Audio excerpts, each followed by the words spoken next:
We'll be live. Hello, Hello. everyone. Hello. So, guys, this is the Atheist Republic. Me and Susie are here. We're going to be covering the news. Well, not going to cover the news. We're going to be giving our thoughts about the news. Yeah, because, Susie, if we tell people we're going to be covering the news, people are going to be like, is this a news channel? We're not a news channel. We're going to be giving you our opinions about some recent things that has happened around religion, culture, secularism, atheism, mostly religion, and these days, mostly Islam, given how much we're getting screwed over this everywhere. Yeah, basically, Yep. right? It's It's kind it's of today. hard to avoid. Right, right. Oh, today we have some Christianity. No? Yes, we do. Kind of. Kind of. Well, it's also Actually, Islam. in The multiple Christianity one is there is a Christian element to two of the stories we're telling today. right, right, right. We need to come up with a one-line intro to say at the beginning of the show, so people who are new here could quickly get what we're about. Right, like a one-line intro. Right, like something like that. We have one. Right. It's like we are the Atheist Republic news show, and we cover But global religion and secular related news right, stories right, and right, right. talk smack. Yes, exactly.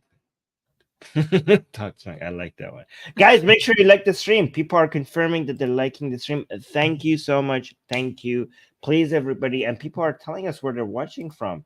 Nico. So Hammers is like confirming that he has liked the stream. Nico is saying was watching from Europe. Mars from the Middle East. And, Lebanon, Australia. Keep telling us. We're not going to highlight all of them, but keep telling us. I could see this thing, like the stream. Yes, guys, please make sure you like the stream right at the beginning because we need this channel to grow. Also, Angel has done more than liking the stream. Do you want to highlight that right at the Angel, beginning? before the stream Angel, even started, right? gave us a $100 super chat saying, hello, everyone. I hope you're all having a good day. Let's enjoy the stream. Don't forget to like, comment, and subscribe. AR is almost at 50K.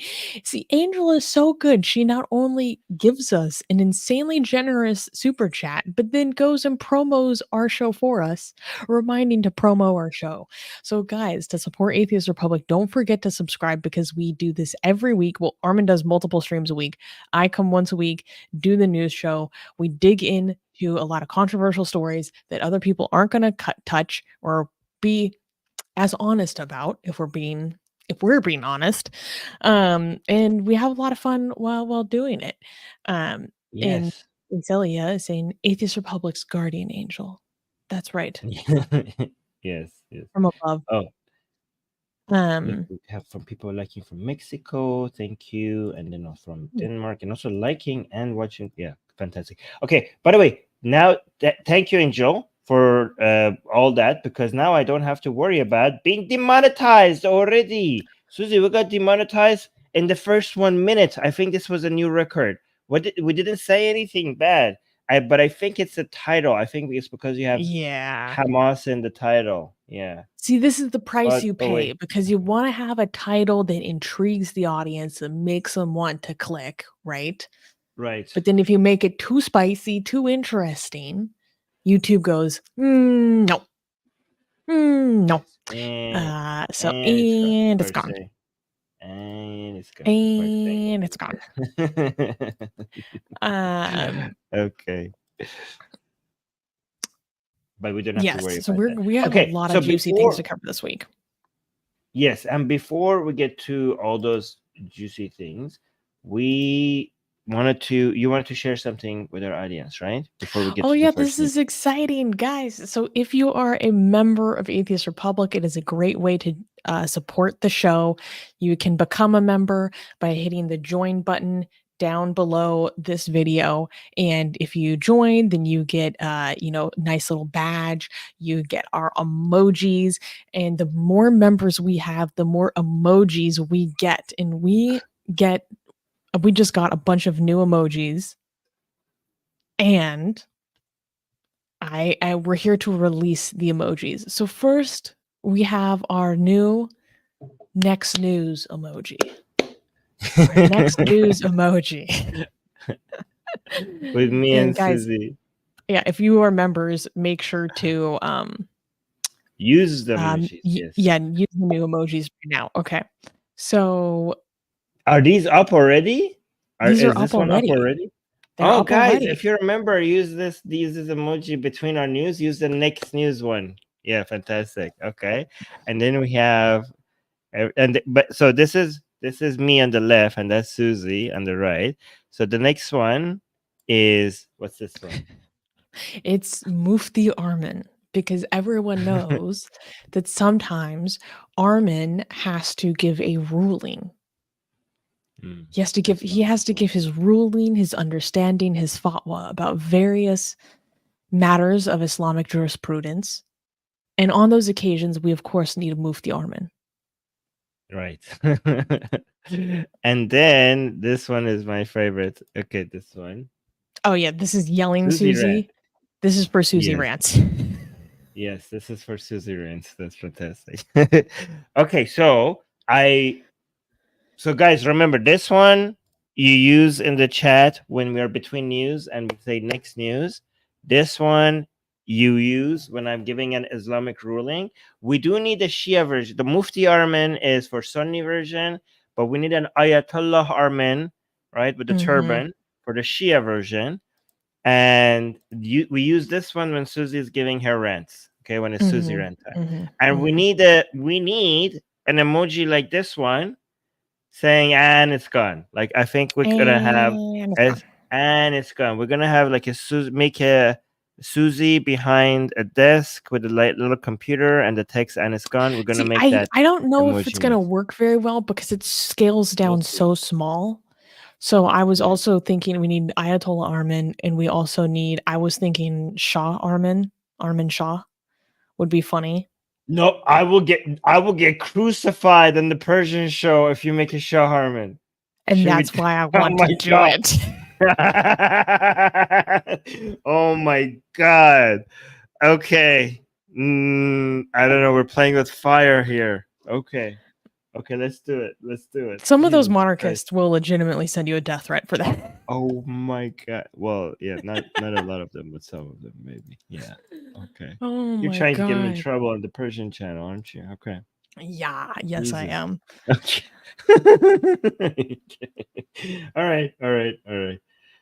Yeah. Shahullahi Qasem. Hi.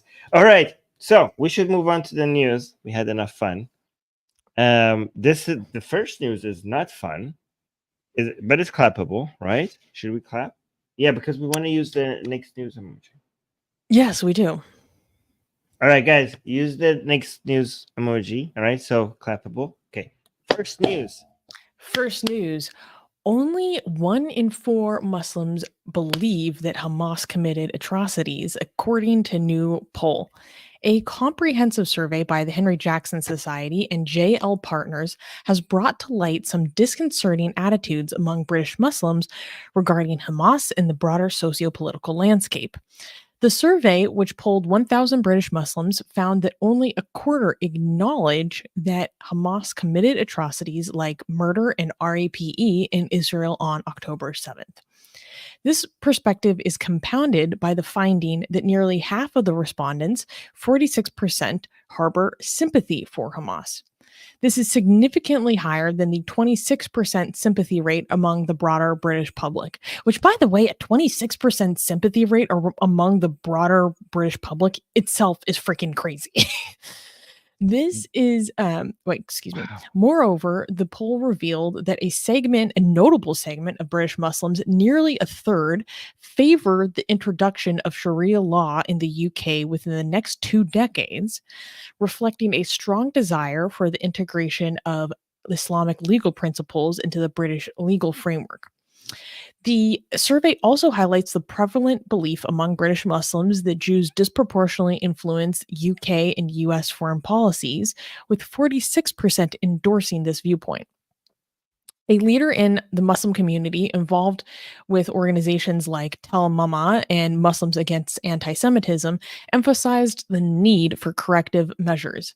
The sense, quote, the sense that Hamas did not conduct massacres and RAPEs in Israel is atrocious because it shows a closed-off mentality to anything emanating from Israel, end quote.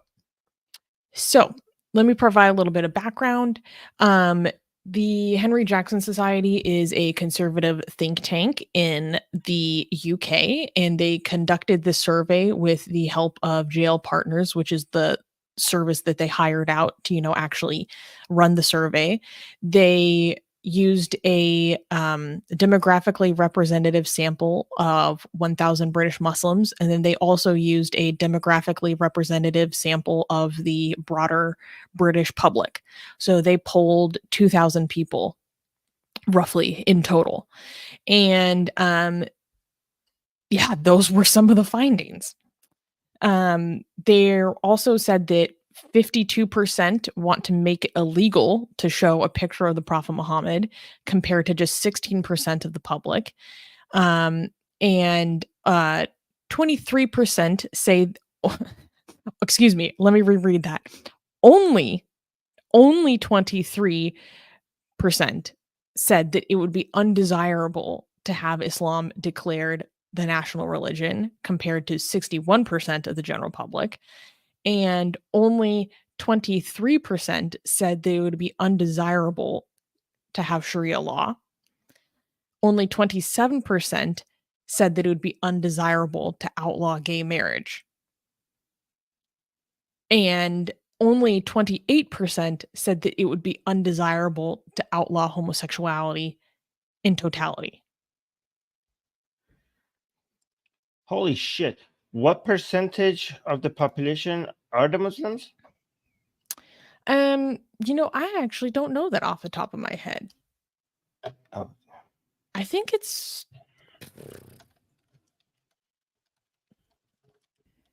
that's actually a good question. Okay, so I have a specific question.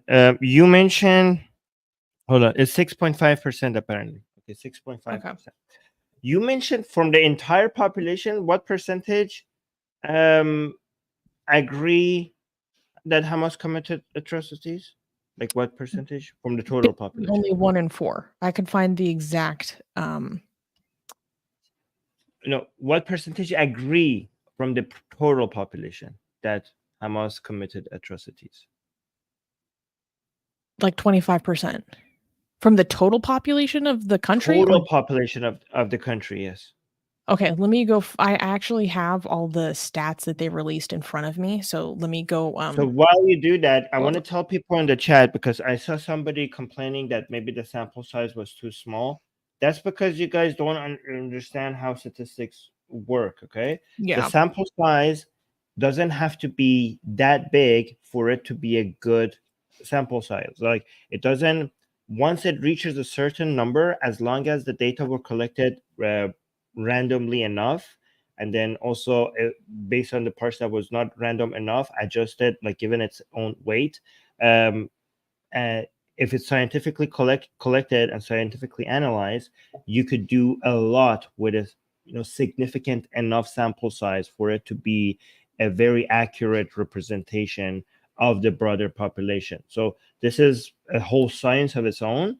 Once you reach a certain number, it doesn't really matter how much more you make the sample, how much bigger you make the sample size. It is a good representative. It's more about the way the data is collected and the way it's analyzed that makes it accurate. The sample size needs to be somewhat big, but not as big as most people think it needs to be. But go on. So here is the data from the Henry Jackson Society, and here's the data point we're interested in right here. Okay, so it's like here is the affirmative statement, here is the negative statement. So Hamas committed murder and RAPE in Israel on October 7th. The general public, 62% agree. The 30% is like said don't know. And then 8% said no. And this is for the general public. Now, for British Muslims, it's the reverse. only 24% agree, almost 40% say don't know, and almost 40% say no, they did not. Okay, so 62% only of the broader population agree that Hamas committed atrocities. That is insane, because imagine, I think more people would be shocked if people had this view about ISIS. But Hamas and ISIS are almost the same level of evil. If not, actually, I would actually argue that Hamas is more evil than ISIS based on what I've I seen think their so. standards are. Yes. I think so. So, but I think if you said only 62% of a country believes that ISIS committed atrocities, you would think that's a country that is like, holy crap. But a Western country like United Kingdom, if you said 62% of them, only 62% believe that ISIS committed atrocities, people would be shocked. You would think that this is like it's a lost country. Like when it comes to beliefs, like we have completely failed this country. But they don't get as shocked if you say this about Hamas. And again, I think that the reason why it's so much easier to defend Hamas than ISIS is because ISIS targets Shias and Americans, and Hamas targets Jews.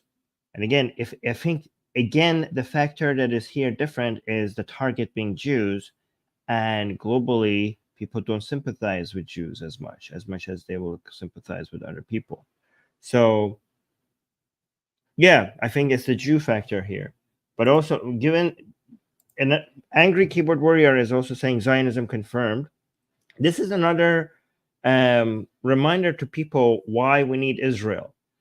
62%, that is not that much. This is why also when people say, like, why do Jews need their own country? They're safe in Western countries. You got only 62% of a country, of a Western country, agreeing that the organization, the groups of people that murder and rape Jews have committed atrocities in the UK. Yet, no, they're not safe in the UK. They're not safe in United States. They're not safe in Germany. They need their own country. They're not safe anywhere. They need to have their own country, or they need to have a country that they could go to and claim citizenship at any moment, at any time. This is the most hated group on the planet. They need to have protection. I mean, I think there's yeah, go on. Ex-Muslims and Jews are basically the most hated groups on the planet. But go on. Oh yeah. It's the youngest demographic. It's the youngest generation that is most likely to think that Hamas did not commit atrocities. And it's crazy when you look at who agrees with the statement of the statement being Hamas did not commit murder and RAP in Israel on October 7th. Who agrees with the statement the most? Females between the age of 18 to 34 who are graduates. Why? Why more females than male? I don't know. Can somebody explain the live chat? Why do you think this is more female than male? Young female graduates? I don't know, because our institutions are rotten.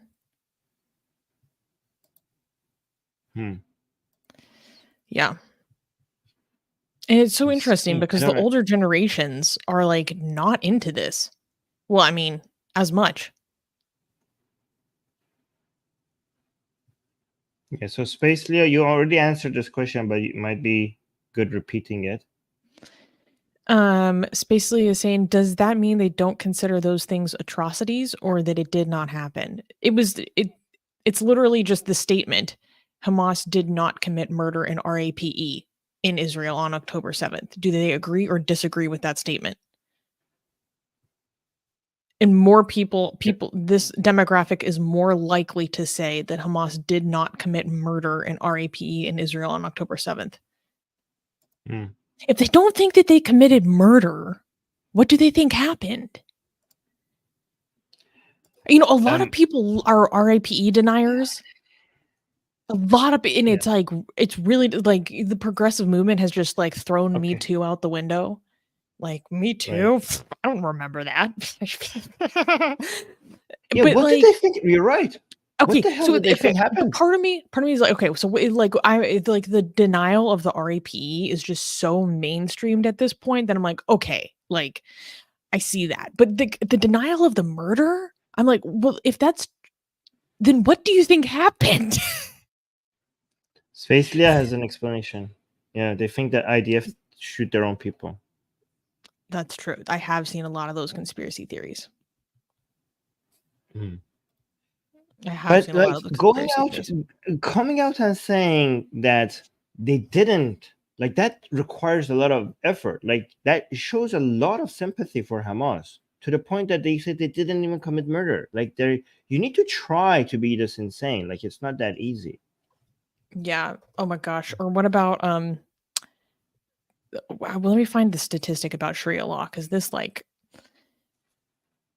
yeah, there was a large percentage, only 15% said that it would be undesirable to have Sharia law implemented in the United Kingdom in the next 20 years. Let's see. Wow. Here's the thing. This is going to be so. A lot of people are missing because a lot of people are talking about creeping Sharia and stuff. They're not noticing that you don't need more Muslims to be able to get your politics changing entirely, right? You could get the non-Muslim population to agree with these as well.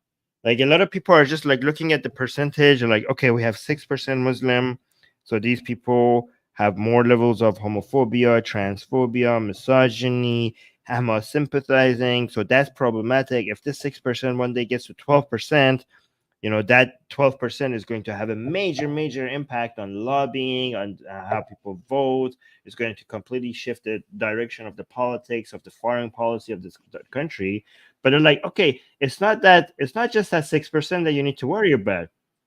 It's also the young non-Muslim population that are being heavily influenced by the propaganda that is coming out of that 6%. That might be even a bigger problem. It's not even just that 6%. It's also straight up the Islamic Republic of Iran. And we're going to talk about that today, actually. Mm. Okay, we With a got a little lot thing of. called Al-Quds Day. Oh yeah. Okay, that's good. People need to know about that. We got a lot of super chats and membership gifts in the chat. So Oh, you want to get to lovely, that before lovely, we go to the next lovely. one? Um, Yes.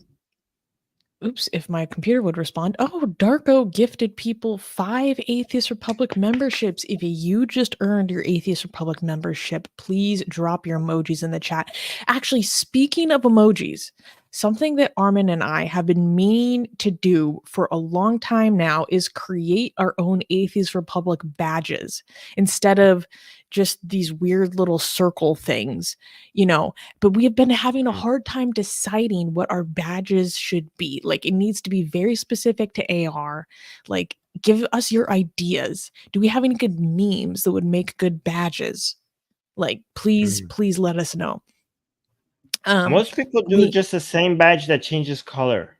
exactly. So, like, what should our thing Right. be? Is the question. Yeah. Give us your ideas, my friends. Gene is celebrating their membership for 3 months. Thank you, G. Saying it also gives you a highlight chat. Next news. Um, Yeah. Young Atheist is also celebrating his membership. Thank you. Saying people who support Hamas are the biggest threat to the West. Do I agree with that statement? It's Basically. yeah, well, it's not just because they support Hamas. It's a signal that they have a package of ideas that are very, not to the West, to the whole liberal world order. They're a threat to the world, not just to the West. But yes, Mhm. Um, yeah. and then Stop Animal Cruelty. Okay. Gave a $2 super I guess. chat saying, wait until St. George's Day and see the real Brits. Yo. One thing I appreciate about the British is that they are one of the few Europeans that actually seem to be like okay with being patriotic. Like a lot of European countries think being patriotic is like evil. And as an American, my mind cannot comprehend. Um, if you don't, oh, you're muted, Armin. Like if you don't hear someone give a rousing speech about your country and you feel like you just grew hair on your chest and you turn into a bald eagle, like I don't know what's wrong with you. We should make an eagle emoji for that. Yeah, the American just jumps out of me. I'm like, hell yeah. We actually have a news item about that. That's the last news item about, yeah. What? Oh no, No. that's the second to the last. Yeah. Yeah. So Bar Mustel gave 6 shekels. Thank you, saying I know an even more hated group, ex-Muslim Jews. You know what? That might be peak hatred. Someone who converted to Judaism from Islam. I will top that. And there is a person that is like that. An ex-Muslim Jew Palestinian in Gaza that was tortured by Hamas. Are you talking about a specific person? Yeah, there was a person in Gaza who was a Muslim who converted to Judaism. So he's ex-Muslim, he's Jewish now because he converted to Judaism, and he's Palestinian, and he lived in Gaza, and Hamas captured him. I think that would be the most hated man in the whole world. Yeah. Yo. Yes. That dude's got balls. Oh yeah, somebody saying Amir is saying in the live stream, yes, he's very known in Israel. Okay, so people know him. Yeah, that might be wow. Okay. Yeah. Jesse's saying, is he also gay? That would top it. That would top it. I love Zaid. Zaid is saying, what an absolute mad lad. Balls of steel. Yes. That is one of my favorite British slangs, mad lad. Yes. What a mad lad. It's so good. All colors are entombed in black, saying, can I work on the graphic design of your badges? Have you contact me on Instagram? The link to my Instagram is in the description, and let me know the details, my friend. Angry Keyboard Warrior gave 30 shekels. Thank you. Saying many Muslims say, see, we don't support ISIS, therefore we are peaceful, not terrorist, when most pro-violence Islamists are also against ISIS. That's true. But support other terrorist groups like Hamas. You know, that's actually a really good point. Yeah, it's actually easy. Here's the thing. Don't be fooled for this. Being against ISIS as a Muslim, for a lot of Muslims, it's not because of the violence, okay? For a lot of Muslims, not all, it's because them being a takfiri group, right? So you have a group like Hamas that commits violence, sometimes even more brutal levels of violence. For example, like ISIS has some red lines, believe it or not, when it comes to violence. Those red lines that ISIS has, Hamas has crossed them. So if you see some Muslims trying to act like they're peaceful because they don't support ISIS, remember that sometimes they're peaceful, but sometimes it's not because the violence is not the issue with ISIS. It's because they're a takfiri group and they don't like takfiri groups. Okay, that's the issue with ISIS. Kenny is asking, what is takfiri?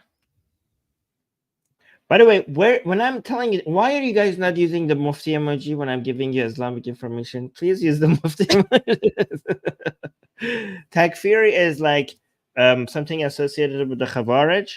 I mean, this is not something that ISIS would agree with. ISIS would consider itself Sunni, but Khawarij are the people like back in the day, early Islamic history, according to Islam itself, they were neither Sunni or Shia, and they believed that committing certain sins will put you out of the fold of Islam. Again, ISIS would not accept this branding, okay? But they wouldn't. But so basically, it's a belief that you could accuse people of not being Muslims based on their actions, and tell people, I say that that's not a Muslim, that's not a Muslim, that's not a Muslim, and it's something that is associated with something that is now by Muslim mainstream Islam to be something that is outside of the fold of his. The people who do this are kind of like the Khawarij, which makes them not Muslim themselves. And we which is will kind be of ironic talking because about you're the technically Khawarij saying, later, "Oh wow, believe really?" it or not. But this is kind of ironic because you're saying they are not Muslim because they are technically, like, I know this is a simplification of it, but because they are they're saying other people are not Muslim, that makes them not Muslim, which is, I don't know, it's kind of like that makes you a takfiri. Anyways, it's all nonsense. Takfiri inception.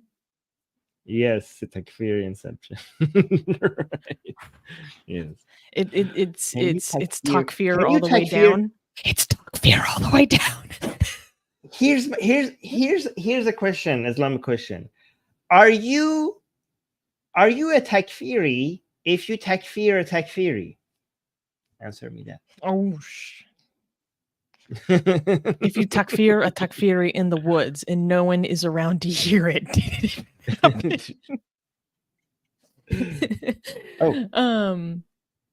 Enric is saying, where is the choice to be a member?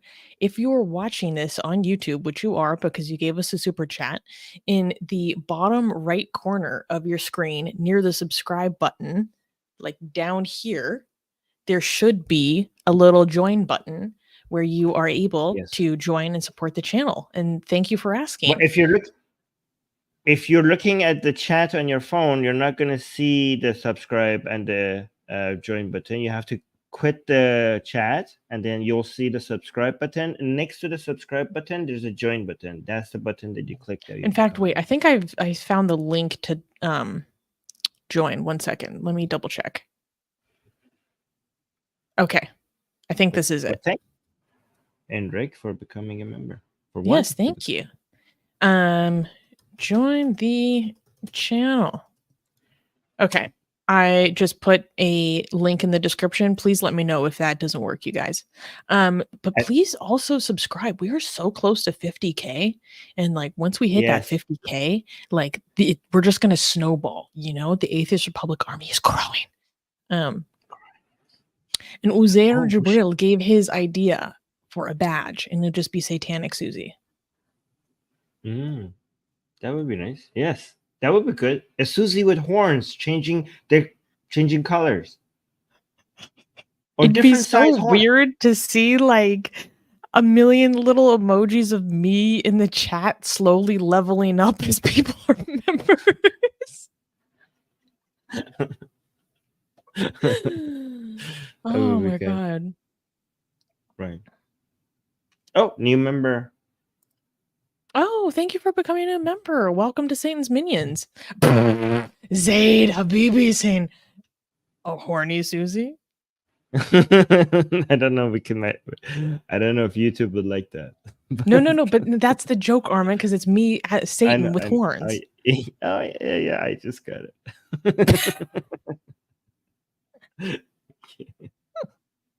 Okay. Yeah. Okay. Oh, and then they slowly get more Super Saiyan. I kind of like this idea. Okay, guys. Yeah, please continue to give us your ideas. Oh, Enric figured it out. Enric figured out how to become a member. Yay! Okay. Amazing.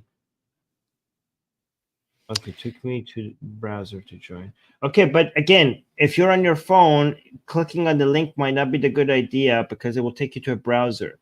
But you might not be logged into YouTube on your browser. On your YouTube app, you're already logged into YouTube. So it's just better to just go to the next to the subscribe button. There should be a join button. That would be easier, right? Anyways, also Kenny gave us a €5 super chat. Well, thank you so much, Kenny. Oh, thank you, Kenny. All right, let's go to the next news.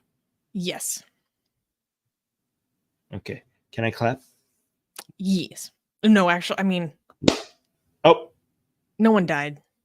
It's still not good. No one died. No one died. Okay, we're clapping because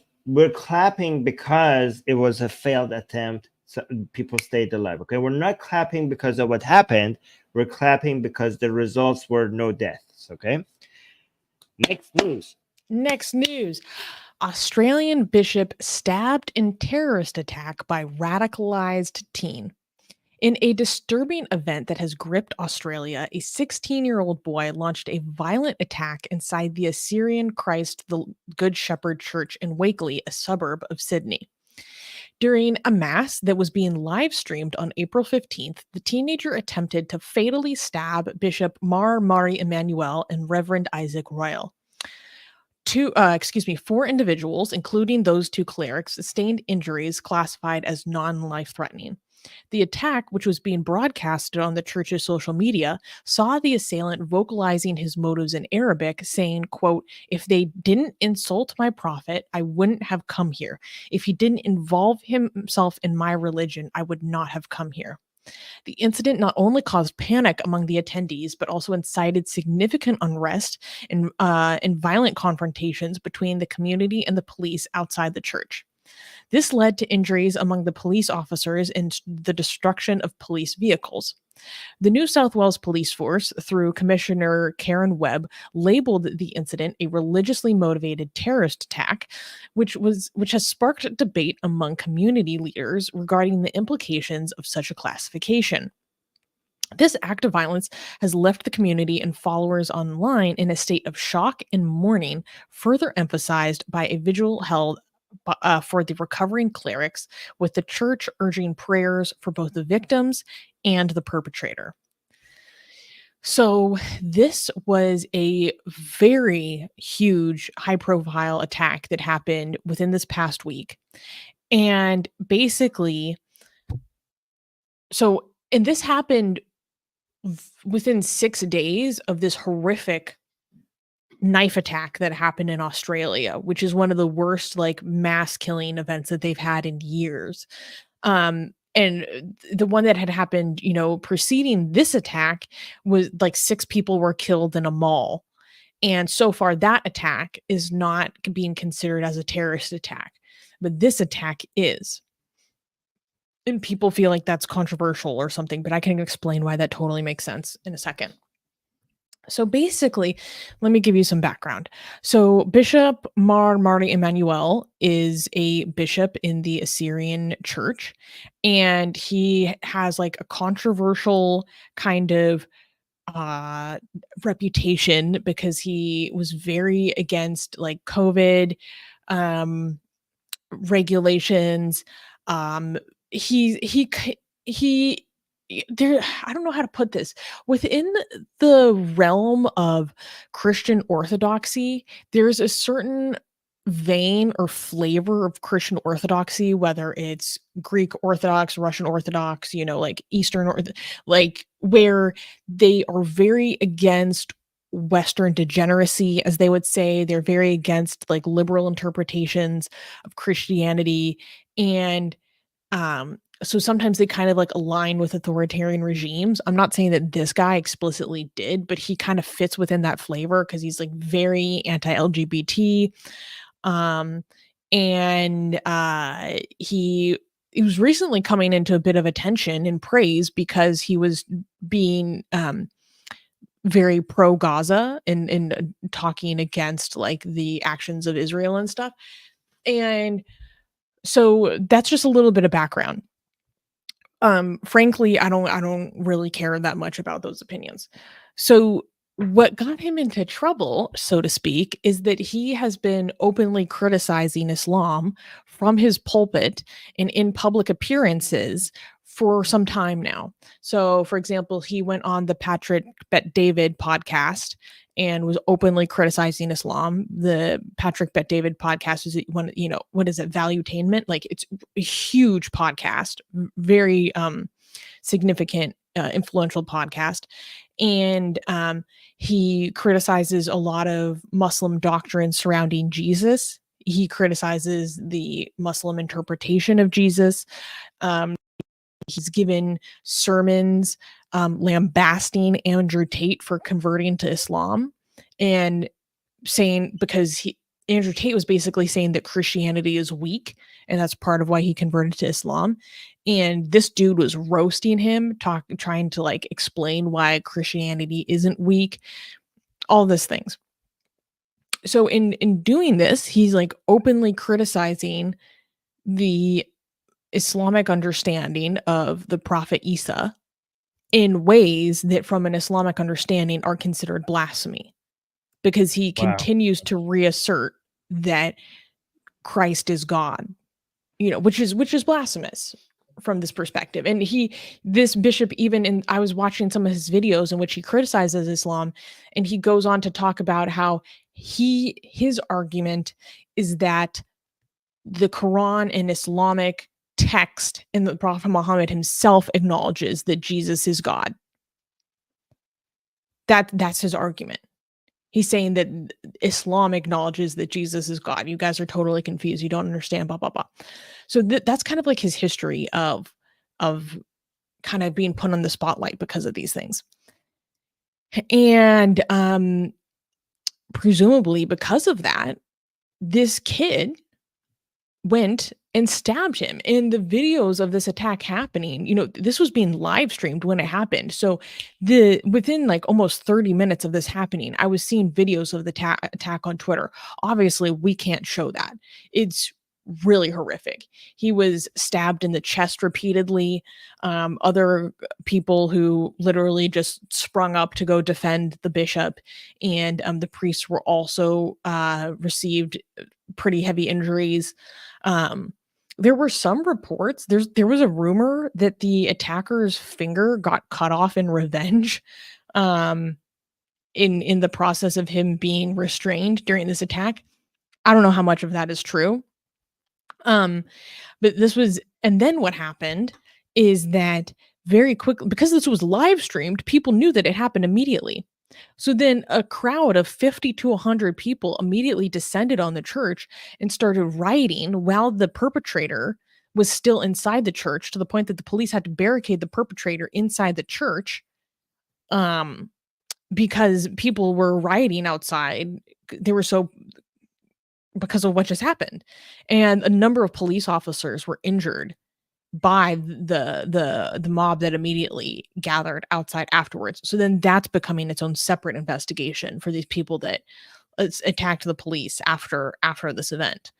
And some people They are wanted saying to hurt they wanted to hurt the attacker. That's what they wanted to do. Yeah, Before yeah. he's get. Yeah, okay. Mhm. Crazy. And I read an article published in The Guardian, of course, who else? And this was an opinion piece written by the secretary of the Lebanese Muslim Society of Australia, which is the group that has the oldest mosque in Australia. And basically, this guy was writing saying that the authorities declared this a terrorist attack within 18 hours of this attack, and that it's like totally wrong to declare it a terrorist attack that soon. And I think that that's like totally absurd.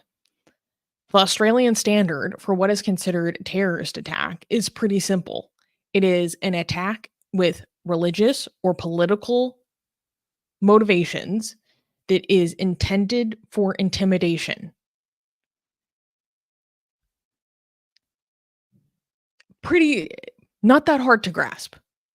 When this person is telling you, if he didn't insult my prophet, I wouldn't have gotten involved. If he didn't get involved in my religion, I wouldn't have gotten involved with his, and stabbed someone while it's being live broadcast. That's It pretty straightforward. 100% fits all of that criteria. And so Right. people are like, and I understand that, like the reports from the parents or the mom of this kid are being like, how could you declare it a terrorist? She has her own emotions tied into this. It's her child, right? Being like, how could you declare it a terrorist attack so fast? Why is this declared a terrorist attack? And the one that killed more people, actually killed people, this attack was not fatal, is not being declared a terrorist attack. It's simple, because the other knife attack that happened a few days prior, that did kill several people, those brutal and horrific, so far they have not identified any political or religious motivations with the intention for intimidation so far. So therefore, by their definition, that is not a terrorist attack yet, but this is. So it's like that is one point where I'm like, it is absolutely ridiculous to try to like feign discrimination. Give me a freaking break. It's like sometimes people just think that we're dumb. I don't even get it. But so people absolutely freaked out about this, and there were firebombing threats that were declared on mosques around Sydney. So obviously that's completely like intolerable and condemnable. But to say that tensions have been raised within Australia would be an understatement. So just to be clear, what was the specific thing that he found offensive about what the Well, bishop had said? what reporting is saying, again, Mhm. the reporting that I have read is saying that he was quoted as saying, if they didn't insult my prophet, I wouldn't have come here. If he didn't involve himself in But my religion, I would not have come here. yes, And then going back through his statements, people find clips and videos of him. We could maybe take a guess at what those offensive statements might have been based on his past sermons or public appearances. So we don't know exactly what specifically he found offensive. That's not yet. We're not sure. Okay. No. Good to know. By the way, I found a way to show more of the article when I'm sharing the screen. This is so good. Like, Oh, wow. nice. Yeah. So it's not just the top part. Next. Other thing is that there are reports that before the bishop was even pulled out of the building, he was like already like saying that he was like praying for his perpetrator and already saying that he had forgiven his perpetrator. Oh my God. And that he was like, I love that. oh yeah. That's the Christians are gonna, they're going to, oh my God. They're going to, The way you said, they're gonna pleasure themselves thinking about that. Oh, and another Christian forgiving the person who attacked them. Oh my God, we have the best religion. By the way, that's insane. Okay, that is insane. That is not good. That is not wholesome. Okay, these people don't deserve forgiveness. These people need to be punished. Like, you don't forgive people who commit acts of violence, praying for them. Like, that might sound like very beautiful and loving, but is insanity. Okay, it is. Anyways, is there some comments that you want to highlight? Oh, did we already say that Bonner Muscle became a new YouTube member? If not, Yes, welcome to Satan's Minions. Beatrice Well, also welcome again. became a new member. Welcome to Satan's Minions. Wonderful. Use your new emojis. And All Colors Are Entombed in Black gave a super chat. Thank you, saying, I've read Eric Vogel's, I don't know how to say this. No, I can't read. Vogelin's, my dyslexia is giving me a hard time right now. Modern Gnosticism. What do you talk? And discovered that I've read it, Modern Gnosticism, and discovered what's the religion of the woke mob. Holy cow. Interesting. Okay. I might have to look into that.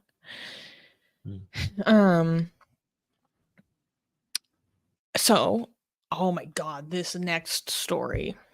This is a story that isn't getting a lot of media attention, but I found this story last week and I was like, oh my God, we have to cover this. Oh my, I'm so glad. I haven't seen this. I'm so glad that you decided to cover this. I haven't seen this. Yeah. Why haven't I seen this? Why is this not being talked about everywhere? That's because insane. It's kind of, yeah. We can't clap because someone actually did die.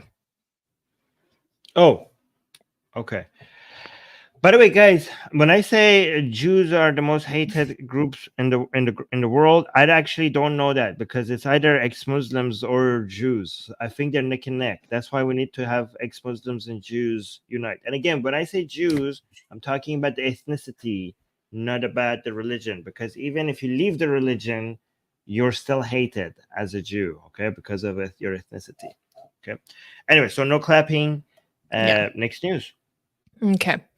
Next news. Asylum seeker attacks ex-Muslim roommate in the UK, quote, motivated by Gaza.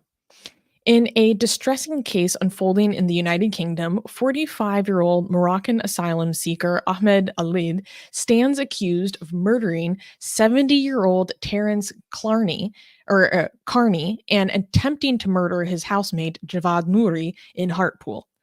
The violence, according to the prosecution at the Teesside Crown Court, was driven by Alid's reaction to the Israel-Hamas conflict in Gaza. Prosecutor Jonathan Saniford KC described how Alid, harboring extreme views, assaulted Nouri on October 15th, 2023, after breaking into his room at 4 a.m. Alid, who shouted Allahu Akbar, God is great, stabbed Nouri near the heart and continued attacking even as Nouri tried to defend himself. Alid reportedly acted out of a belief that Nouri, being a Christian convert, was an apostate deserving of death. Alid's rampage did not stop with Nouri. He fatally stabbed Karni several times as the pensioner was out for a morning walk. Sanford highlighted Alid's motivations, stating he attacked to, quote, further his desire that Palestine would be free from Zionists, and chillingly added, quote, the defendant said that he would have killed more people if he had been able to do so. This case paints a grim picture of how deeply held beliefs can manifest into violent actions, impacting the lives of individuals and their communities. So, let me provide a lot of background about this. Let me just be clear. It's not all deeply held beliefs. Most deeply held beliefs does not cause you to do such things. It's Islam that it causes you among all the beliefs. But go on. So let me provide some background about what happened here, because there's a lot to unpack here. So this story is coming to light now because this happened back in October, but the court proceedings are happening now. So we're getting more information now about this event. So let me explain some things. Okay. So there is this man, 45-year-old Ahmed Alid from Morocco. He is living in a public housing kind of unit with other people who are seeking asylum. He had 2 roommates. Both of his roommates are also asylum seekers, but his roommates are from Iran. And they're kind of like a slightly younger guys. I know that Javed Nouri was like 31 years old. And what happened is about 3 months before this attack, Javad Nouri moves into this flat with his new roommate. So he's like a newer guy in the mix. The other roommate, who's also from Iran, I can't remember his first name, but his last name is Karimi. And so Karimi and Nouri are living in this apartment with Alid. And Alid is very extreme in his views. And he will not allow the rest of his roommates to have alcohol in the apartment, which is, it's like their apartment too. They're allowed to have whatever they want. And slowly, Alid begins to realize that Nouri is a Christian. Apparently, there were reports that at first Alid thought that Nouri was also a Muslim because he was very clean and he associated having a lot of cleanliness as being a sign of a good Muslim. Well, eventually, he begins to realize that they don't really do Islamic things. This Karimi, he drinks beer, he has a girlfriend. Nouri, he's not praying, and he starts to realize that Nouri is an ex-Muslim Christian who attends church services every Sunday. And this starts to cause a problem in their unit. And Nouri was telling other people in his Christian community that he was afraid preceding the attack. He was telling people in his church that he would volunteer with that he was fearful about how this guy was intimidating, how this guy hated him, how this guy hated apostates, would talk about how he hated apostates. And there was an incident where Ahmed Alid was brandishing a knife around their apartment, being threatening. And they called the police, and the police said, oh, well, it's within his apartment, so it's not a crime. And so what happened on the day of October 15th is that at 4 a.m., Javad Nouri was sleeping in his bed. All of a sudden, at 4 a.m., Alid bursts into the room, screaming Allahu Akbar, brandishing a knife, and starts attacking Javad Nouri while he's sleeping. He stabs him in the chest, he stabs him in the neck, and he stabs him in the face. So Javad Nouri is gonna be publicly physically scarred for the rest of his life. So, and this is an ex-Muslim that was trying to communicate to the authorities that he was in danger in his public housing unit provided by the government for asylum seekers preceding the attack. And so he barely manages to fight off Alid. I don't really know the details. Apparently he was brandishing 2 knives. The other guy, Karami, wakes up, calls the authorities. Somehow or another, Alid leaves the unit, and then after attacking Nouri, goes into the street. He goes into the street and attacks just a random 70-year-old man that he saw walking down the street in the morning. And he murdered this random pensioner and then told authorities he did it because of Gaza and wanting Palestine to be free of Zionists, and he would have killed more people if he could. At that time that he said that, he was under the belief that he had murdered Javad Nouri. And he was obviously taken into custody by the authorities, and now he's standing trial.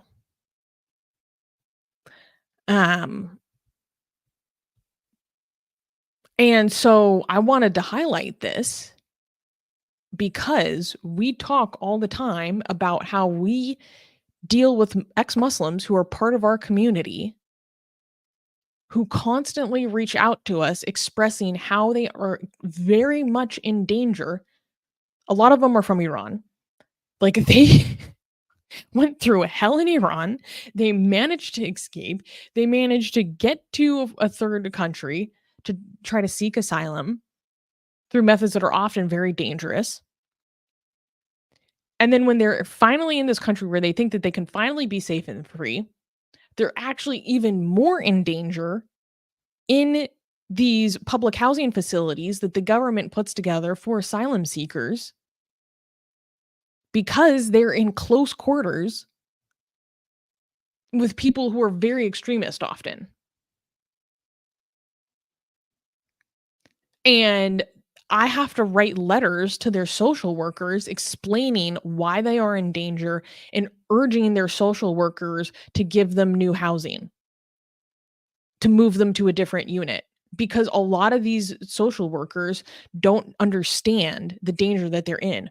Or I've had scenarios with our Atheist Republic members who are ex-Muslims where they're working within the system to try to get medical care or to try to get their benefits or to try to get their case approved. And there are Muslims working within the system that actually actively sabotage their cases when they realize that they are ex-Muslim, and that's why they're seeking asylum. So there are certain social workers that are actively sabotaging the cases of ex-Muslim asylum seekers and getting paid by their national government to do so. Because a lot of countries do not understand the situation of ex-Muslims at all. There was a situation where in the UK, one of my friend's dads is an outspoken critic of Islam. And he was concerned about some threats that he was facing. And he was trying to report it to the police. The police in the United Kingdom understood the situation so badly that they specifically sent a Muslim police officer to be the one to take his story. And he felt more threatened and endangered. So he didn't actually make the report. This is the situation we're talking about here. And this is because like, and so I lived in Europe not too long ago for a few months. And one thing I noticed that I thought was so funny was that when I would talk to my friends or people living there about various situations, how do they feel about immigration? How do they feel about, asylum seekers, blah, blah, blah. The like ethnically European people would be like very bleeding heart, blah, blah, blah. But the people that were the strictest on immigration and asylum seeking that I met when I was living there were immigrants and refugees from Islamic countries themselves. Armin can attest to this when we were in Germany together. They were like, Susanna, you do not understand what these people are inviting into their country. They don't understand because I have had to live with it in very close quarters and live in fear from it. And I thought it was so funny that the people that were most hardcore against this immigration into Europe were immigrants themselves. But Armin, can you talk about that, because you were there with me for part of that. Remember Muhammad, that he was in Germany part of this whole process while he was being given housing. He was scared. For people who don't know what Armin is talking about, he's talking about Egyptian ex-Muslim atheist Mohammed Hisham. Yeah, remember when he was in the housing that they were giving him for he was terrified. The people that he were next to, like, he was afraid. He was more afraid there than he was afraid in Egypt, right? Also, we have friends on our Persian side who are right now also in housings in these asylums. They're terrified. They're next to people, like, sometimes when they're on our show, like, or in the Persian Discord server, they're like speaking so quietly. He was like, and we asked him, like, oh, is somebody sleep next to you? He was like, no, these walls are thin and I'm surrounded by terrorists in this. Like, these people would they will kill me. Like, he really believed that if they could hear him, he will be dead. Like, if people could hear that he's speaking about ex-Muslim related atheism, ex-Muslim related stuff, and they were afraid in these asylum housing units, then they were back in their own country. That's how dire the situation was. And also, we have to give a huge shout out to Rana, who in Germany is trying to, I don't know if she's been successful, but she herself, like, fled Saudi Arabia and came to Germany, and now she's a free girl. But she also had a really bad experience, and she is doing activism in Germany, trying to separate ex-Muslim asylum refugees from all the other Muslims. You're like, you cannot house these people together. That doesn't make any sense, right? But when she was in these housings, remember, she was like, I don't know what she was doing with the Quran. She was putting signs, like, showing her, what was she doing with the Quran, that her asylum, like, the people there, like, you cannot do that, you will die. I don't know, but she had no chill. Right, she had no chill. It was pretty crazy. But anyway, yeah, this is a known issue. I don't know why, like, here's the thing. A lot of these activists who are trying to get these governments to understand that you need to separate these people, they didn't even have an understanding. This was years ago. I hope by now they have a better understanding, but they didn't even have an understanding of this concept of ex-Muslim. They were like, you need to separate these people. And the people that this was being communicated with in Germany, at least, they were like, they are the same culture. These are people that are coming from the same place. We will put them together because they're all coming from there. I'm like, no, they're not. Like, they were trying to be, they're not the same. They are different. These ex-Muslims are not the same as the other ones. You have to separate them. But not to mention, that's a bad idea anyways, because that, like, immediately ghettoizes people. I don't know why Europe, like, they keep on making the mistake over and over again. Yeah. Well, because it's really hard to, I mean, it's really hard to just, like, make, like, this, to just mix them in. Like, that's also a hard problem. Yeah. Yeah. No, it's a tough scenario. Like, even here in my city, I have a friend who's a refugee from Iran, and I go visit Mm. him down in his public housing unit, and it's like little Somalia. Like, in he coming from his background, he's really disturbed seeing all these little girls who are, like, probably less than 16 years old. Excuse me, not 16, 6, like, running around in hijabs. Mm. He's like, "What the f I'm in America, what the f" Um, yeah. Okay, so we have a It's whole actually bunch really of funny when I go visit him there. Some of the some of the people in the housing, because he's Iranian, but he looks very, like, I guess more white technically. He's, like, very light and has, like, blue eyes. And so sometimes some of his and when I go visit him, his neighbors comment on us. They're like, "Oh, we get white people here now." I'm like, "Hi." Anyways, um, we got a bunch of super chats. Let's go. Oh, okay, Enrique. He is finally a minion, as he said. Thank you, Enrique, for becoming a minion, and you figured out how to join. Fantastic. Um, thank you. oh, Reincarnation Entertainment. Welcome back. It's good to see you. Thank you for becoming a member again. And Erican gave a super chat saying Islamism, Christianism, and all other form of religious extremism are bad and are politically dangerous. I would agree. Fundamental militancy is why we cannot Right. have nice things.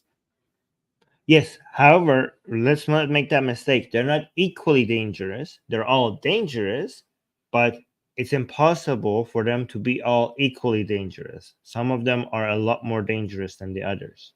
When I say Islam, by the way, it's not Islamism, it's Islam.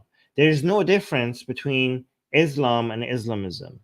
Okay, so let's just use the right word. It's not Islamism that is dangerous, it's Islam that is dangerous, right? And but with a huge margin. When it comes to being dangerous, I understand that all religions are dangerous, but Islam's danger is much, much higher, and it's not even close. So let's remember that. Yeah, but some many Muslims are not Islamists. That's the difference. Okay, so no, that's true. That's true. Okay, so Muslim and Islamist, I understand the difference between those two, but there's no difference between Islam and Islamism. If you want to separate the people and you want to say Muslim and Islamist, I agree with the separation of the people. Okay, but there is no ideology that you could separate. So Islam and Islamism are the same thing, but I understand the difference between Muslim and Islamist. Yeah, some of the most hardcore. An Islamist is a Muslim who truly understands Islam. But go on. That's the definition. Right when I was about to say that some of the most hardcore anti-Islamists I know are Muslims. Right. Erican also gave another super chat saying they are leaving Islam to rejoin. I don't understand what you're referring to here, but thank you for the super chat. To rejoin Christianity, I think. Yeah, I think it's like I think he's saying like they're just leaving one toxic ideology for another. That's what he's saying. I think. I agree. All colors are entombed in black are saying I've also posted a video on Gnosticism and Islam on Instagram. I think maybe I follow you on Instagram.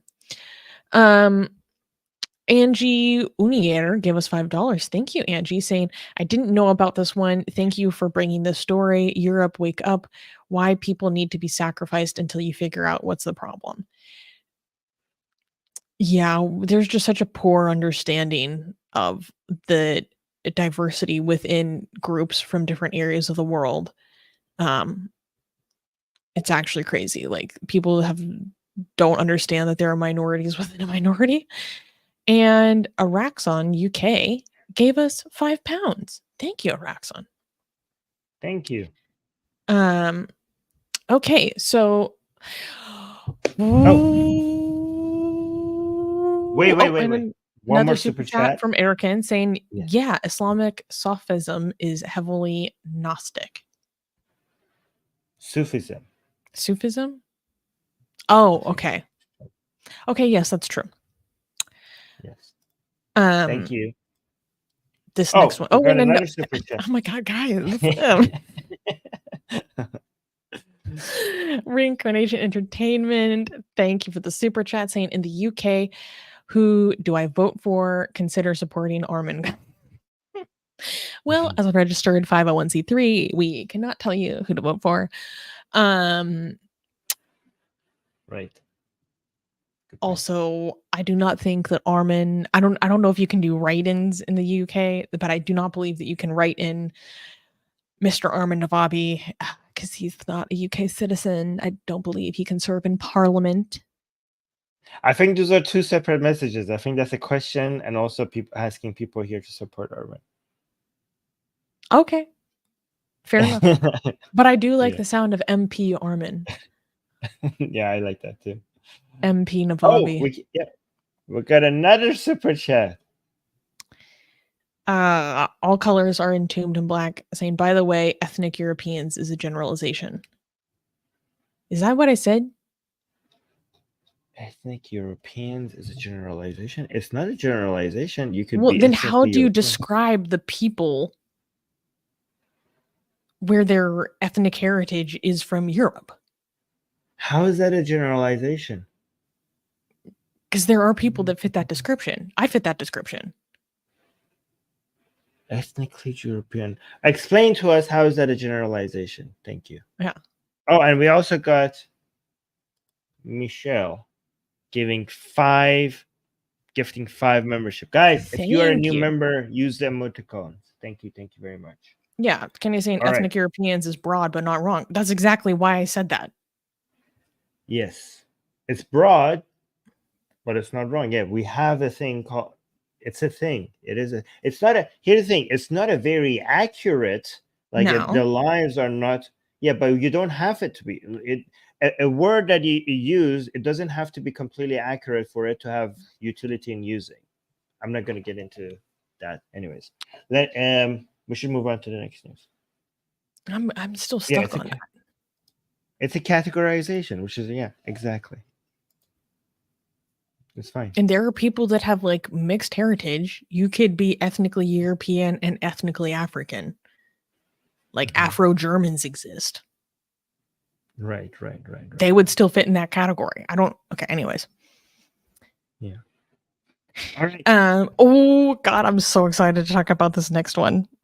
Okay, because guys, a lot of these stories were stories we were going to talk about last week, but then because of the strike on Israel, we scrapped everything and talked about this. So this is like slightly an older news, but I still wanted to talk about it so badly. Okay, so let's get into it because this was a big story. All right.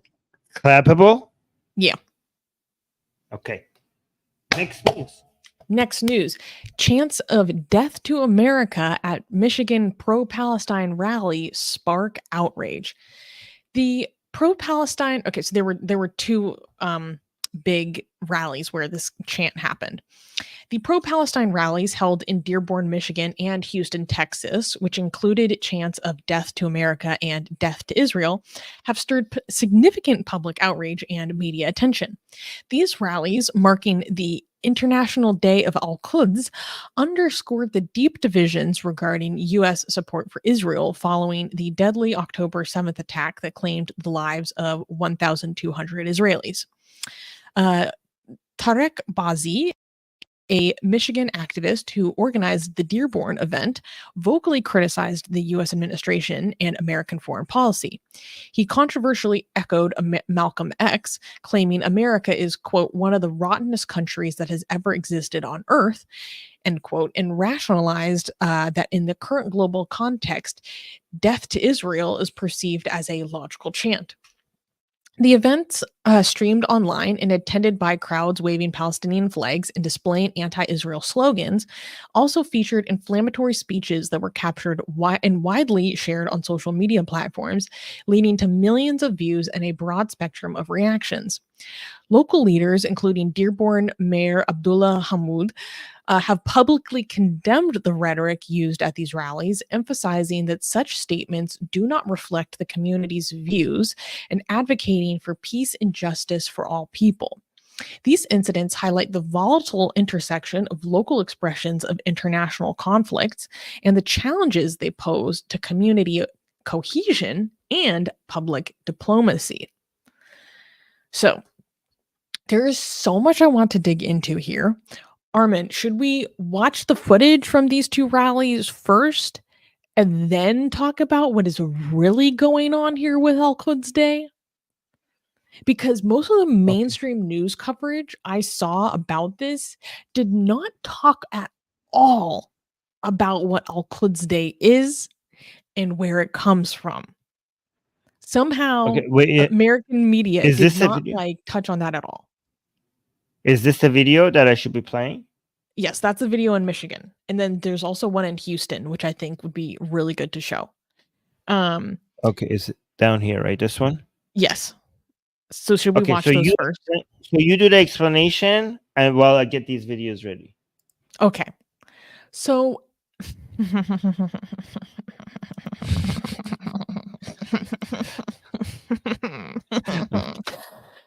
So there, what American media is failing to touch on here when covering these chants, which got a lot of coverage and a lot of outrage over the past few days, is where Al-Quds Day comes from. So many people will know that Al-Quds refers to Jerusalem.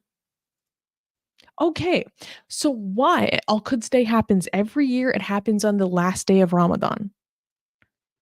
But where did this come from? Who started this? Well, it is none other than the Ayatollah Khomeini. And this is literally an Islamic Republic propaganda holiday that has now been exported across the world, Pakistan, London, US, France. And so there's so much. And okay, so when we watch these videos, if you are knowledgeable, you will be able to detect how much of the rhetoric they are using goes back to the Islamic Republic of Iran. These are not just any Muslims. These are Khomeinists.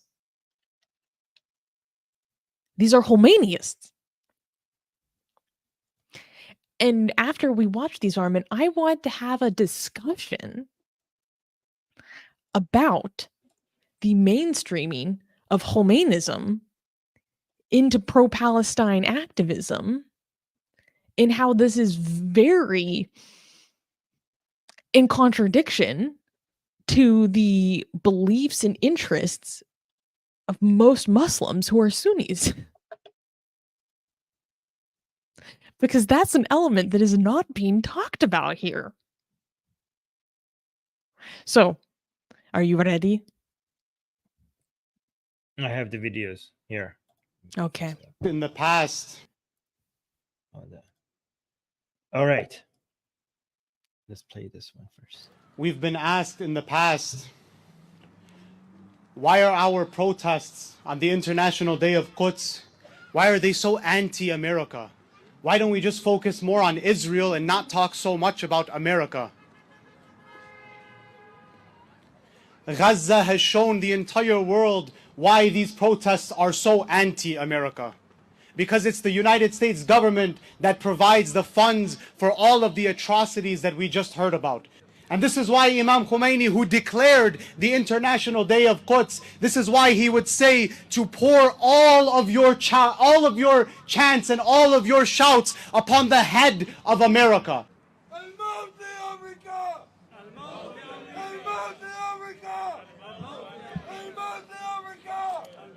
Malcolm X said, and I quote, "We live in one of the rottenest countries that has ever existed on this earth. It's not Genocide Joe that has to go. It's the entire system that has to go. Any system that would allow such atrocities and such devilry to happen and would support it, such a system does not deserve to exist on God's earth."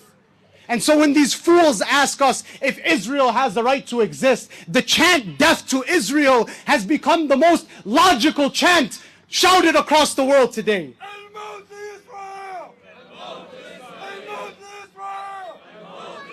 Imam Khomeini recognized that Israel is an evil settler colonialist project. He realized it is a cancer, and he established this day. Israel, before this, brothers and sisters, was a sacred cow. Nobody could criticize Israel. Everybody was terrified of being anti-Semitic. Everybody was afraid of them. But now, the people of conscience very openly will criticize Israel. They recognize Israel for what it is. Israel is ISIS. They are Nazis. They are fascists. They are racist. The people of the world now know this. Want to say free Palestine? Free, free Palestine! From the river to the sea, Palestine will be free. Okay, so let's go watch the next video that happened in Houston because the Khomeinism jumps out full front stage. I want people to understand how significant it is that they mention Khomeini, and I will maybe explain this after this second video. Because Armin, no one is talking about that element. Sorry, let's watch it. This is such an effective attack from within. This is such a Trojan horse, and it's being used very effectively. But anyways, let's watch the second one. This annual event comes on the backdrop of the Al-Aqsa flood from October 7th. This past Friday, on the 19th of Ramadan, Sayyid Hassan called into light the significance of the words of Imam Ali alayhi salam on the eve of his martyrdom. He said this so that we may recognize that martyrdom is good. Martyrdom is a goal. But does this mean that we don't cry for the ones that are shaheed? Of course we cry. But despite this overarching grief, we are proud of our shahada. So what is martyrdom? Martyrdom is jihad. And what is jihad? Jihad is to rise against those who act against Allah and His message and in His law. Israel has been exposed as a rogue entity. World thinkers have started discussing the assurance of Israel's demise. As our leader has stated, we all know the magnitude of the tragedy of the occupation of Palestine and the formation of the cancerous tumor in that country known as Zionism. It will undoubtedly be uprooted and destroyed. Palestine Arabiyya. Palestine Arabiyya. بالروح بالدم نفديك يا أقصى. بالروح بالدم نفديك يا أقصى. هيهات منا الزلة. هيهات منا الزلة. باب الأقصى بالحديد. باب الأقصى بالحديد. ما بيفتح إلا الشهيد. ما بيفتح إلا الشهيد. To the PA we convey. The only way. By the mothers whose sons they lay. The only way. By the mothers whose sons they lay. Resistance is the only way. The martyrs' faces we proudly display. The only way. In Al-Aqsa we will pray. Resistance is the only way. Ibrahim Nabirsi, the late martyr, his mother said that we do not bury our martyrs. We plant them in the earth so that they may be the seeds that grows the fighters who will redeem our people and bring us to liberation. Flood of Aqsa, flood of Aqsa. We are with the Intifada. We are with the Intifada. On the streets we will flood. Honoring the martyrs' blood. IDF, they're all the same. HPD, KKK. IDF, they're all the same. HPD, KKK. IDF, they're all the same. Okay, Armin, I need you to unpack for people that do not understand the significance and nuances of what we just watched. Okay, Because this goes so deep. So, okay, you have to think about this like a pyramid. Okay, the part that you guys all understand and get outraged about and think it's insane is the first layer, the broader, the part of the pyramid, which On is the like, first layer of the cake. Yeah, so we're talking. You're thinking this is in the U.S. We have Muslims praising terrorism, praising martyrdom, wanting Israel to saying death to Israel and death to America, the country that they live in. And a lot of these people are Americans themselves. They're not willing to give up their American citizenship while they're saying death to America. But so that's the part that we all understand. The fact that this is in the US, because when I was growing up, we heard a lot of people say death to America in Islamic countries, right? Now we're seeing people chant death to America in America. And Well, that also, part, let's not forget the fact that you were indoctrinated and forced to chant it in schools as part of your regime propaganda education growing up. Yes. That's that's the part that everybody understands. Like, okay, this is insane. More Muslims in America are saying death to America and death to Israel, and it's anti-Semitism and it's supporting terrorism and stuff like that, right? But the other part is this: the more narrower part of this pyramid. When we go one layer up, you could see mentions of Imam Ali, and also the type of chador that the woman is wearing, the type of symbolism that you can see on the posters and stuff. That this is not just Islam; this is Shia Islam. And the reason why it's important that this is Shia Islam is because the next layer, which is a specific part of Shia Islam, which is the Vilayat Faqih version of Shia Islam. So the mentioning of Ali, quoting Ali, shows that the brand is the brand is not just Islam. The branding is Shia Islam, because it requires to be a promotion of Shia Islam without mentioning Shia Islam, because the other layer requires that, which is Vilayat Faqih version of Shia Islam, which is the branding of the Iranian regime, the Islamic Republic of Iran, right? And again, then they kept on mentioning Khomeini and how, again, remember, there's two ways for you to bring Shiism or Khomeinism as a Trojan horse without actually acting like you're promoting a government, because this is not just religion. This is completely political. This is an operation to bring another regime's politics within the United States, impact the population, and turn them against America itself. So this is not just the difference is that when you see Islam spread as a disease, that is a lot more organic. It's not guided. It's like a virus that is just spreading within the population, right?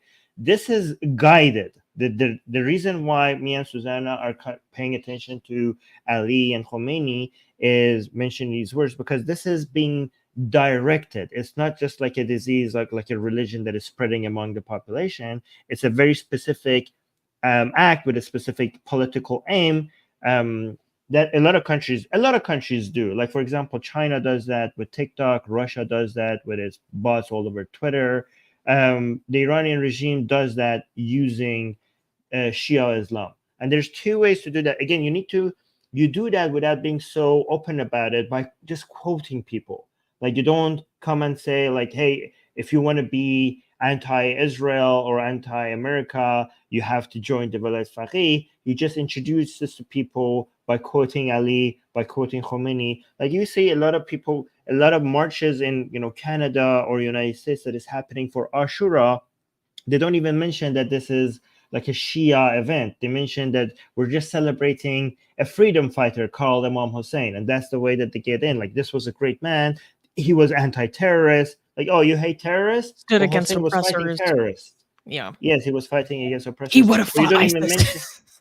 Yeah, you don't even mention the promotion of Islam or the mention of Shia Islam. You just introduce figures as people to celebrate. You don't mention what Khomeini as being somebody that you have to follow. You just mention, oh, you're anti-Israel. Well, let me tell you what Khomeini said.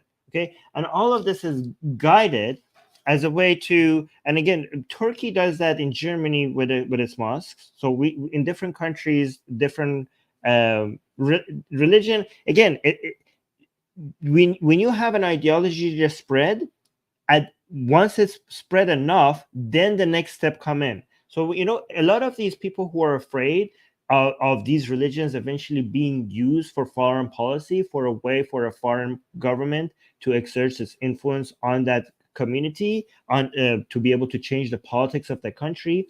This is not fear mongering. This is not unwarranted. It is completely. It happens all the time. This is exactly. By the way, you know who failed at doing this very effectively? Saudi Arabia. But you could see the strategy was there. The reason why we have Al Qaeda and ISIS everywhere now is because Saudi Arabia, as a competition to what the Iranian regime was doing by spreading its the Velayat al-Faqih version of Shiism around the world, so that it eventually could use, like, this was a very long-term plan. Like what you're seeing right now in the streets of the United States, this was a 40-year plan that now is benefiting, right? You can see that Turkey is doing that effectively somewhere. The Iranian regime has done that very effectively. Like, I have no idea. The first time I saw a huge Ashura event in Vancouver, I was like, okay, this is my government, the Iranian government. Well, not my government, the Iranian government.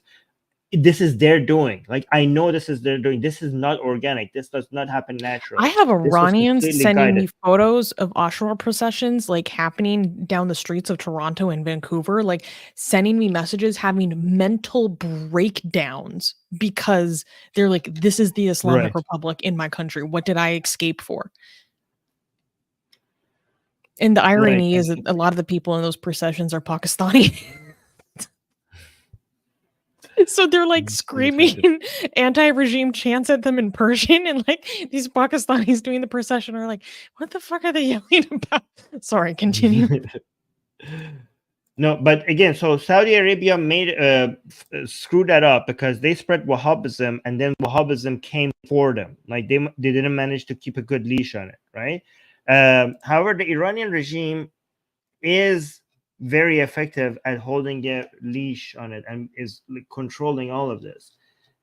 And this is, guys, this is absolutely dangerous. You need to be worried because these people vote, these people lobby, these people go and have protests and events, and it starts small and then it becomes big, and eventually it will capture your politics.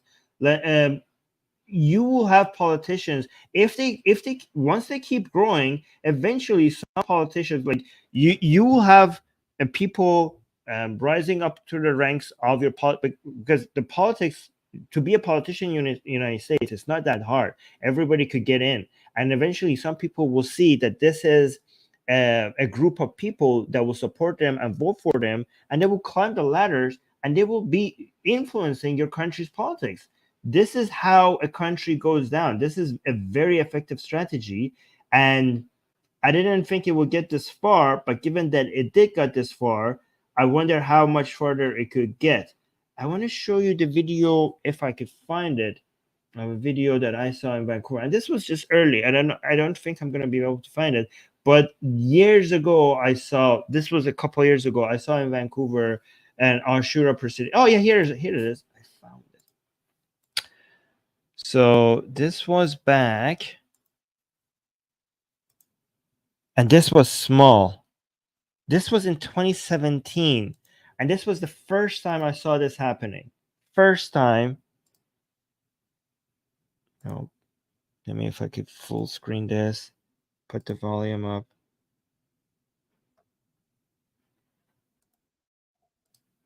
Okay, let me put it on the screen. You're muted, Susie. All right, so this was in 2017, and now they have gotten a lot bigger, but this was the first time I saw it. The first time I saw it, I was like, how is this possible? And this was so small compared to what it is like now. again, now this is normal in Vancouver. Back then, this was not normal. I was like, am I dreaming? You see the Ya Hussein signs? Ya Hussein. Ya Hussein. Oh, I'm wearing black. Hold on. Shia's in Vancouver. Shia's in Vancouver. Can I have one? Yeah, of course. Oh, this is the same. Oh, it's the same one. Yeah. Thank you.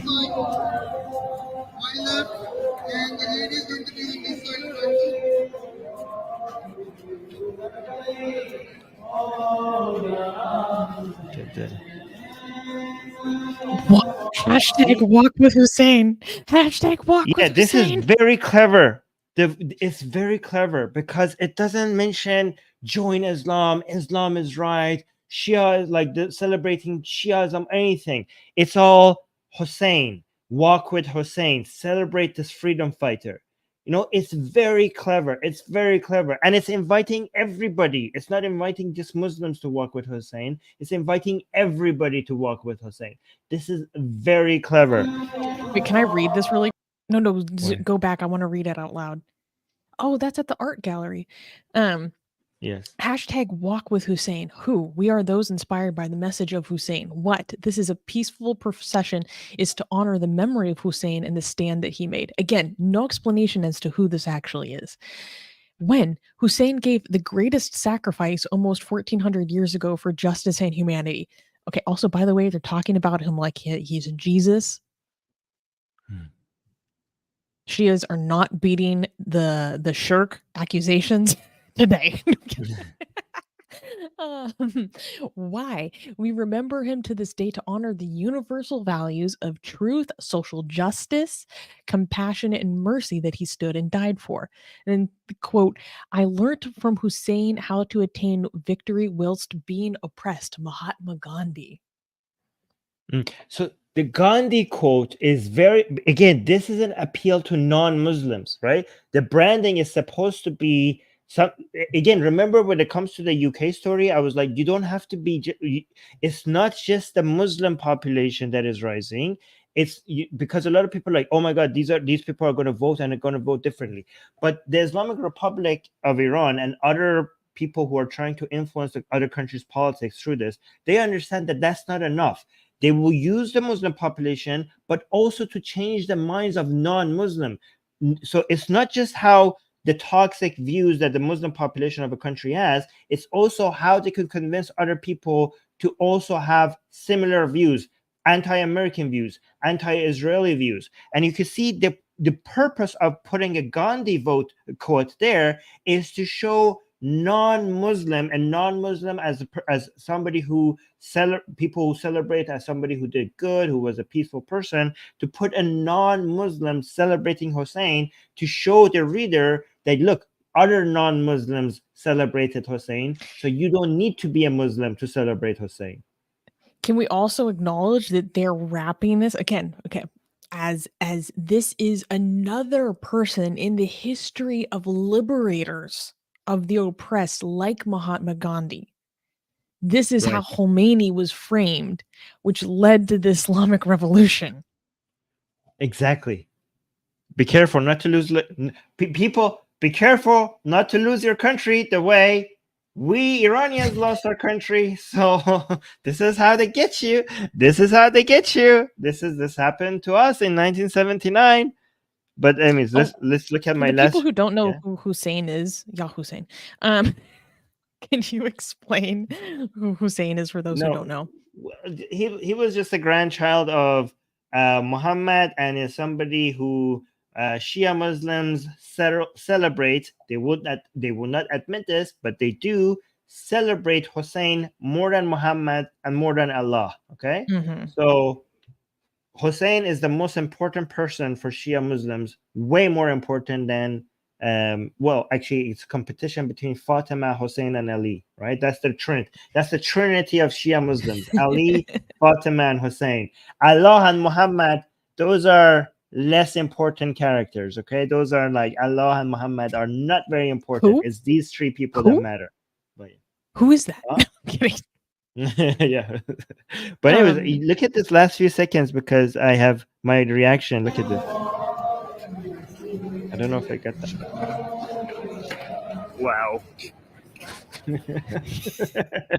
This was my shock back then in 2017. I was like, wow.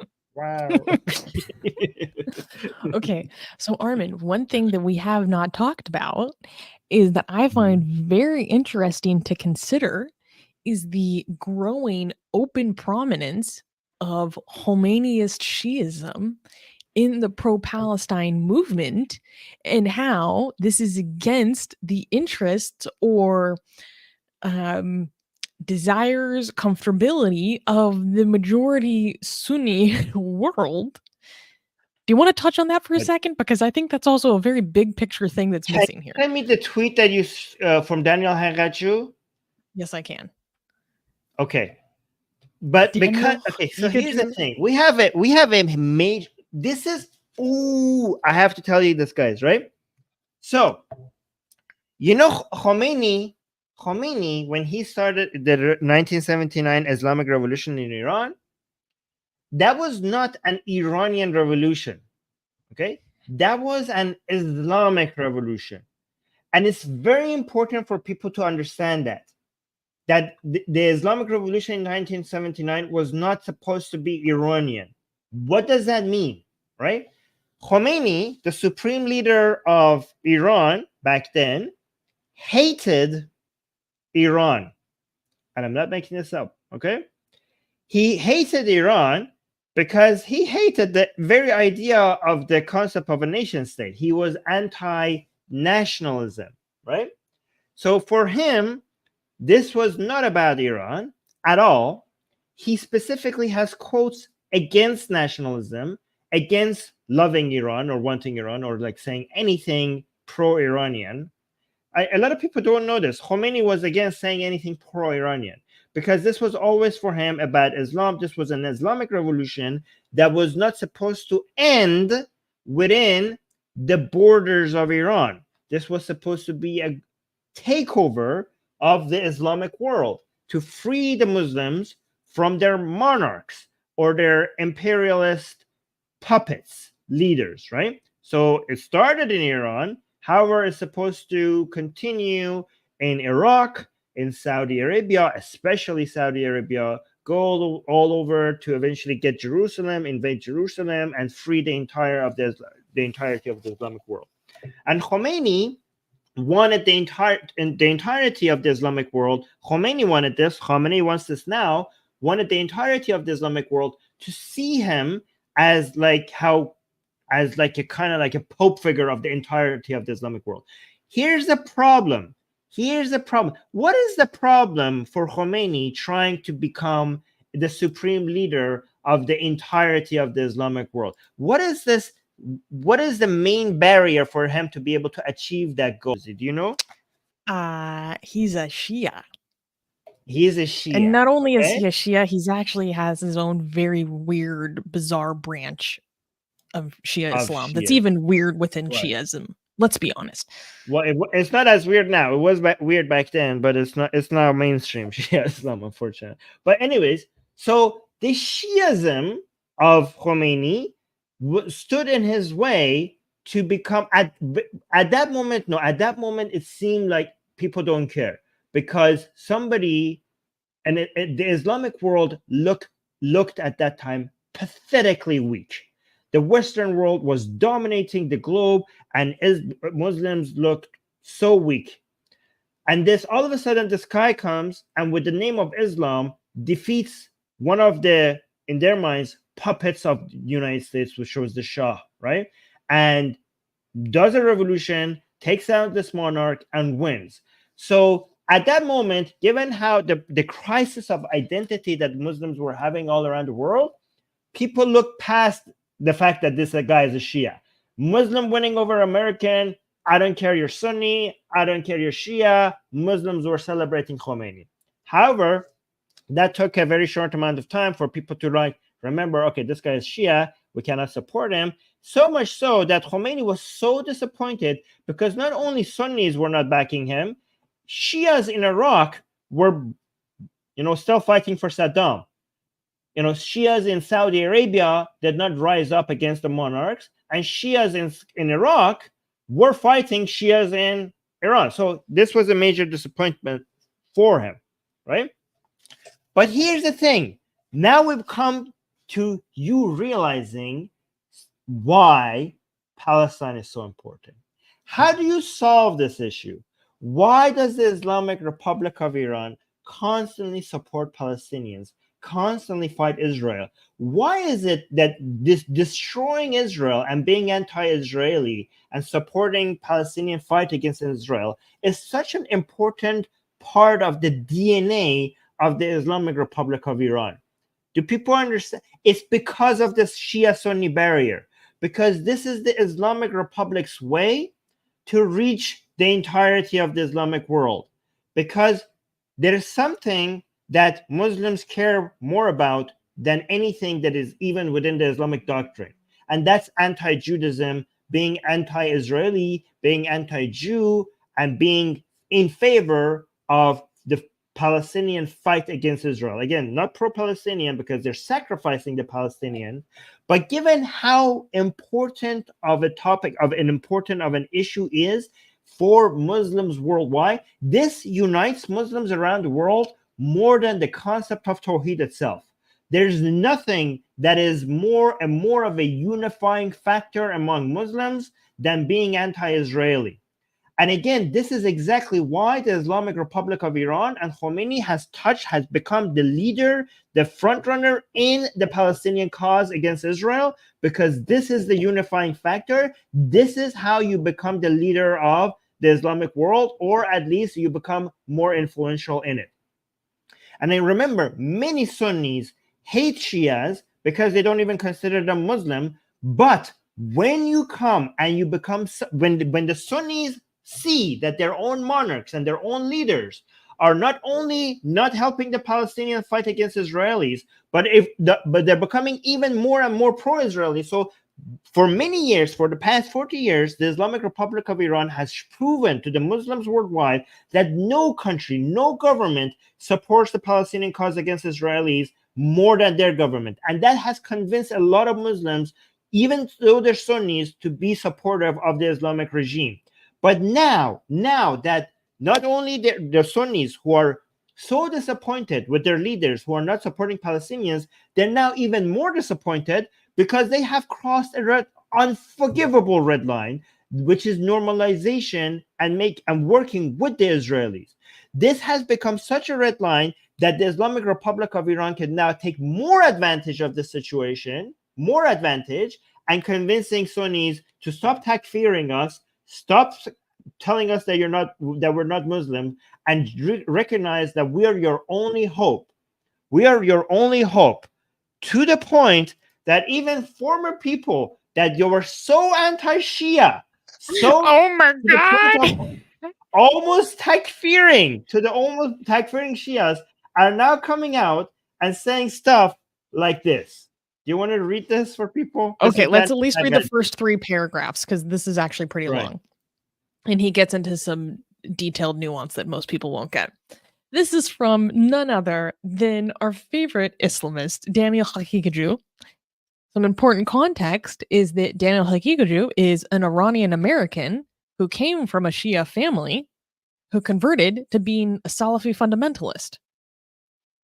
Keep that in mind.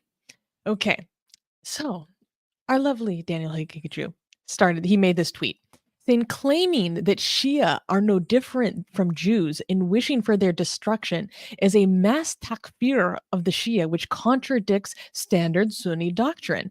And even the views of figures like Shaykh al-Hassam bin Taima and contemporary scholars like Sheikh al-Albani. Moreover, it is false to equate Iran with Shiism. Many of the Shia are Arabs. In the 5 Arab-Israeli wars, Sunnis and Shia Arabs repeatedly fought side by side to defend Palestinians. That type of cooperation is good. For instance, Israel will likely soon invade southern Lebanon with the aim of annexing the land and genociding the population.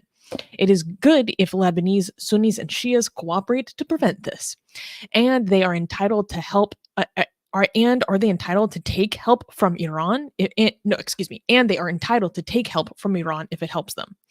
And then they say, Radicalized and ISIS oppose this because they are run by certain Arab intelligence agencies allied with Israel and the US. Okay. Daniel Hakikuju has certain conspiracy theories, and I don't think we want to get into the whole Radicali thing because that goes pretty deep. But let's just, Armin, like, I sent Armin a screenshot of those first 3 paragraphs, losing my mind. Right. This shows how successful the Islamic Republic of Iran is becoming, even to the point that even people like Daniel Haqiqatjou are coming out and making excuses for Shias. This is a huge. I never thought I would see this day. By the way, this is like, for people that don't understand, this is like pigs are flying. Right. Right. So again, this is why you should be very concerned. Because again, the more this is a threat to world stability, because this is a united force, a more and more united force against stability in the Middle East. We have a coalition. We're having the Abrahamic Accord. We saw in the recent attacks against Israel that even Jordan, and now we understand that Saudi Arabia and Egypt were involved in, for the first time, military operations defending Israel. And this is what you have to consider: the Islamic Republic of Iran like a tumor that is growing, that is with the purpose of increasing instability. And again, remember, instability is the main threat to prosperity. Most countries, nations, even the Islamic ones, they want stability. The Islamic Republic of Iran is a mutation. It's a very unnatural situation that we have right now in this current world liberal order, that it benefits from instability. And because it benefits from instability, many other nations, including Islamic ones, are uniting with Israel and other Western countries to fight against this tumor, because most nations don't want instability. But the hope is for us to be able to isolate this tumor and reduce its influence. And the only way that this tumor has to grow is exactly what we're seeing right now. And this is extremely concerning. And this is why I keep telling you that this is not just a military battle. This is an ideological battle that governments refuse to fight in the same way that they fought in the Cold War with communist, with the Soviet Union, right? Because the reason why we won that battle is because we fought that battle in both militarily, but also ideologically. And if we refuse to fight this one battle ideologically, we could lose. So given that governments are now refusing to fight this battle ideologically, it's up to you guys to pick up that fight, because they're not sleeping. They know what they're doing, and they're doing it very, very effectively. So we need a response. And guys, this channel is one of those responses. So please support us in this battle on this channel, at least a little bit. Yeah. But, one other point. Daniel Haqiqatjou was mentioned Ibn Taymiyyah, which is insane. That is insane. It really is. Like he says, like, and even views of figures like Shaykh al-Islam Ibn Taymiyyah. Ibn Taymiyyah was the main Shia, like the main ideological leaders behind killing Shias. What are you talking about? Like, by the way, guys, Ibn Taymiyyah, which is the most celebrated Islamic scholars among Sunni Muslims, did not consider Shias to be Muslims and gave the ideological and scholarly framework for the excuse, for the legitimization of killing them, for executing them. So him mentioning Ibn Taymiyyah as a way to make people accept Shia support is bizarre to me. I don't know why. Like, this is what Shia, Ibn Taymiyyah is the guy Shias mention when they want to demonize Sunnis. Do you know that? Ibn Taymiyyah, when Shia, when Shias, okay, so when here's the thing, it's very interesting. When Sunnis want to demonize Shias, they mention Ibn Taymiyyah, they quote Ibn Taymiyyah, and people accept Ibn Taymiyyah. So Ibn Taymiyyah cannot be wrong. But also when Shias want to demonize Sunnis, they mention Ibn Taymiyyah by mentioning, like, look what these people believe. Look what these people say about us. So there's that. Isn't Ibn Taymiyyah kind of believed to be the father of Wahhabism? Yes. Yeah. Like Ibn Taymiyyah is the number one person that a lot of Shia figures basically point the finger at as the founder of ISIS. I've watched so many Shia lectures demonizing Ibn Taymiyyah, basically being like, this guy is ISIS. And he goes back to the beginning. And because there's a lot of Shias that I'm actually not going to get into it. That goes very deep. Oh yeah, I have to stop myself there. Shia Susie. Yes, That should be one of the emojis. Shia Susie. Yeah, Shia Susie, Mullah Susie. By the way, guys, I think you don't get this much information on any other stream, so please make sure you like the stream. We're giving you all the details. Anyone and all the else nuances. teaching you this? No, nobody is. And so close to 50K subscribers. Remember to subscribe. Is anyone else teaching you this? According to YouTube Studio right now, we are 10 subscribers away from 50K. Yeah, subscribe, guys. So you guys better go on YouTube. If you're watching this on Twitter, go subscribe right now, because who else is getting this deep into it? Last thing I want to point out about this news is that the Michigan organization that that organized that event where they were saying "Death to America" was put on by a group called the Hadi Institute. These are Khomeinists, and that cleric that came out in the imamah is literally Iranian trained. So needless to say, I hope that our security services legitimately have these people on a watch list. I think it's completely justified. And the Detroit mayor came out and condemned everything. And it's just so awkward because Muslim Americans have been fighting for so long to try to convince people. It's like, no, we are just as American as everyone else. And then this happens in Detroit, and where they're like screaming "Death to America." And then people are like, and there's so many Muslims that are coming out and be like, no, I swear we love being American. Like, we've been trying to convince people for like decades and say like, no, we're just as American as you. Like, we love this country. And then stuff like this continues to happen. And then there are weird people teaching white progressives how to say "Death to America" in Farsi and "Death to Israel" in Farsi, and pronouncing it wrong as they're teaching these white progressives how to say that. Did you see that clip, Armin? Some non-Persian person is teaching like these white progressives how to say "Mark Bar Israel, Mark Bar America," but he's like pronouncing it wrong. And I'm like, oh, great. These chants that my friends were forced to make growing up, that they, literally like left their country to avoid being forced into chanting these things. It's now being taught very poorly to these white progressives that think that they're so revolutionary and rebellious. Oh my God. It's a freaking joke, you guys. The progressive movement is not a force for good in America.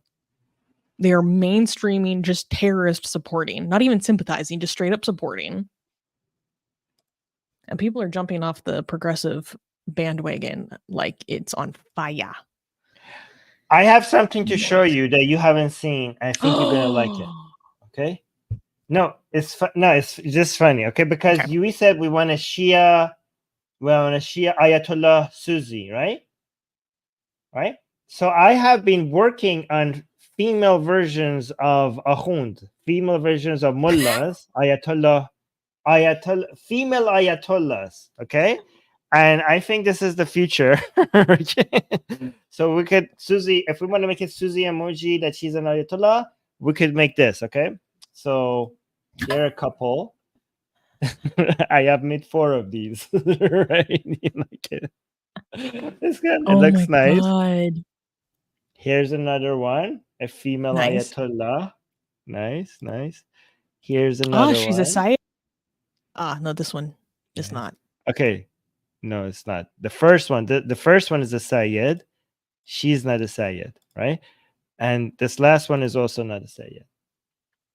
It's look very good, huh? Look at this. Yeah. Yeah. Yeah. Yeah. I Very don't know. beautiful chador, to be honest. The embroidery on that chador is beautiful. Right. By the way, this is not a thing, guys. Like a woman with No, a this is extremely turban like blasphemous. this. This is blasphemous. Yeah, but it looks good. Wait, Armin, Okay. go check the subscriber count right now. No way. We managed to get 50K live? Like if you go to Oh, the we Social did- Blade live counters, it's not accurate. But We behind did the it. scenes, No, we did it. I see 50K. Guys, we got 50K live on air. Amazing. Guys, we did it. Amazing. Thank you, guys. Oh, people subscribe just so that we could get 50K on live on air. That's amazing. That's so sweet. Thank you. I think we should do a stream in celebration. Yes. Yeah, what should we do? Like, give us some ideas. Yeah, we After can the plan show's some over. things behind the scenes. Or when the show is over, leave some comments about what you want us to see for a 50K celebration stream. We got a bunch of super chats, so let's go through those. And we have one more story. Yes. We're going a little bit long today, but this last story I think is still worth covering. All Colors Are Entombed in Black gave us $2, saying the video on Gnosticism is here on YouTube. Oh, cool. Mr. Altavaz saying we are being invaded by Hezbollah in Chile. He gave another super chat saying the same thing. But you're saying we are Thank being you. invaded by Hezbollah in Chile, but then your currency is Swedish. Make it make sense. Maybe he's a Chilean living in Sweden. That's how it Maybe. works. And Rick Teller gave us a super chat saying, what would happen in Islam if Israel is destroyed? In Islam, the question doesn't entirely make sense. What would happen in Islam if Israel is destroyed? They would see this as a sign that they have been, like, they would take that as a sign at the end of times that Islam is dominating. It would be a huge propaganda for them. They will, yeah, I mean, by the way, it would be if Israel is destroyed, it would probably be like a massacre. It would be one of the greatest genocides. Like, it's not, I don't know, it would be a bloodbath. I think we would have other things. By the way, it's not what would happen to Islam if Israel is destroyed. It could be also the other way around. What has happened to Islam so that Israel is destroyed? Like, that shows that they have become such a much greater powerful force than they are right now. So it's not what will happen to them at that point, it's what has already happened to them at that point that they have managed to accomplish that. There's that. Yeah. We got a super chat from the cat lady, 30 shekels, and her icon is a cat showing us the asshole. I don't know if I appreciate that. Did you know that Khomeini is a small brown bug which appears in the hottest days and annoys the shit out of everyone here in Israel? In Hebrew, Chem means brown. It is also named after Khomeini. Hilarious. Yeah. So, guys, there's a cockroach in Israel called Khomeinis. They did it on purpose. I heard they did it on purpose. Like, they found the most annoying bug in Israel and they named it after Khomeini. Yeah. Mm-hmm. Tarun gave 2 super chats saying, I am a Hindutva fascist. But can we please put aside our differences aside and stand for Israel and against jihad for a while together and then fight and all? I am also not interested in all the childish kinder fights y'all and other Hindutva are having. Far too mature for that. I will see you on Discord, Armin. Let me be clear. I am never aligning myself with anyone that is a self-identified fascist. So that's just like, that's a non-starter. I don't care. Let alone any Hindutva person who refuses to acknowledge that it is unacceptable that I was subjected to threats of rape for years. Oh, I'm sorry. I should just be putting that aside. Yeah, that it's like literally the most vicious abuse I have ever faced in my lifetime. Like, none of them want to acknowledge. There are very few that acknowledge that that is completely unacceptable. The sheer level of abuse that me and Armin went through for years, they were going after us. Yes. Like, And my family too, not just us. Yep. Like, they came after my family. yeah, literally the most vile abuse I have ever seen that has only recently been topped by the pro-Palestinian movement. Most of the ones that are doing the worst behavior are not even Palestinian themselves, to be fair. But we know activists who have been outspoken against Islam for decades, and none of them had seen anything like we were subjected to. A level of disgusting behavior that is like beyond description. So no, I don't want to align with you guys. Well, he said he's clarifying. That's why I said I am not like them. I am not interested in them. Sorry for all that you faced, but I cannot be having to them. I'm not exactly sure what that I think means. he's saying I'm not like he said I'm not agreeing with them. But don't call yourself a fascist. Okay, so don't call yourself a fascist. And also, you know, if you're condemning, Well, if he is a fascist, I would like him to call himself that so that we can, okay, know who is who. Are you an actual fascist or are you just joking? But you know, maybe he's talking. I don't know. Yeah, because that's a non-starter. Don't joke about that if you're not serious, because it's not funny to call yourself a fascist. Yeah. So the answer is no. No. I do not fuck with you. Angry Keyboard Warrior gave 15 shekels. Thank you, my friend. Saying, what do you think is the reason October 7th wasn't coordinated with Hezbollah? Well, because too many moving parts. Too many moving parts, and also much higher chance. Do you understand that the way that this was coordinated was without using technology, by meeting people, having people meet each other and having the lowest number of people needed in the know, just so that it's like so that they could keep it a secret. Also, this was an attack from Gaza. Why would you have to get Hezbollah involved, which is all the way in the north? Like, they're very separate. Like, there would be way more obvious that this attack is happening. Like, they didn't even use like radio to communicate this with each other. Everything was done with paper and meeting in person. By the way, that Zahedi guy, you know, some people are asking, that Zahedi guy who planned October 7th, people are asking, why was he in that building with 6 other high-ranking officials? Like, that wouldn't that make it an easy target for Israel to take out? Like, that didn't seem that smart to have all of those people in one place. Well, this is exactly why, because they didn't want to.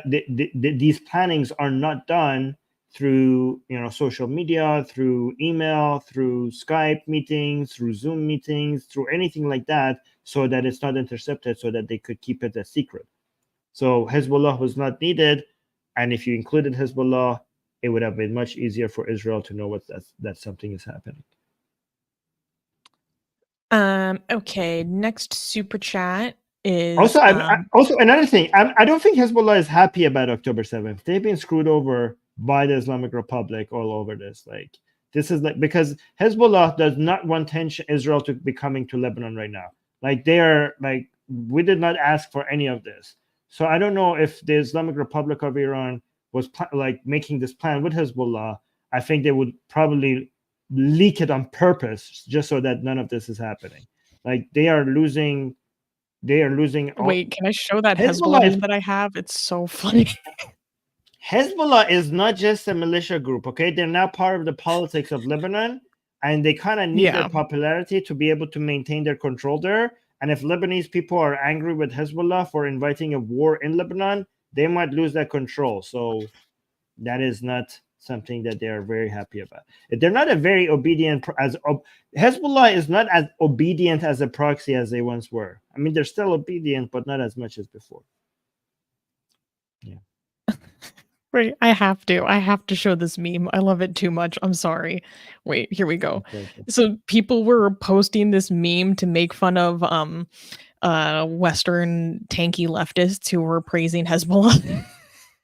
So it's a picture of Hassan Nasrallah, who's the leader of Hezbollah, the Secretary General or whatever, and he's like, "Welp, you really did it this time. Ooh, you pesky Israelis, your day's coming. Just not today, but it's coming. Yep, we'll make you pay. Just not today, just to be clear." Ooh, Israel, you mess with the bull, you get the horns. Maybe just don't do it again, please. Or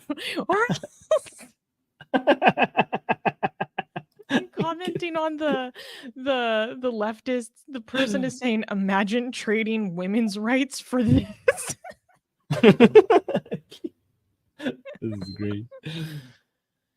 Oh my god. Okay, let's go through these super chats and then the last news.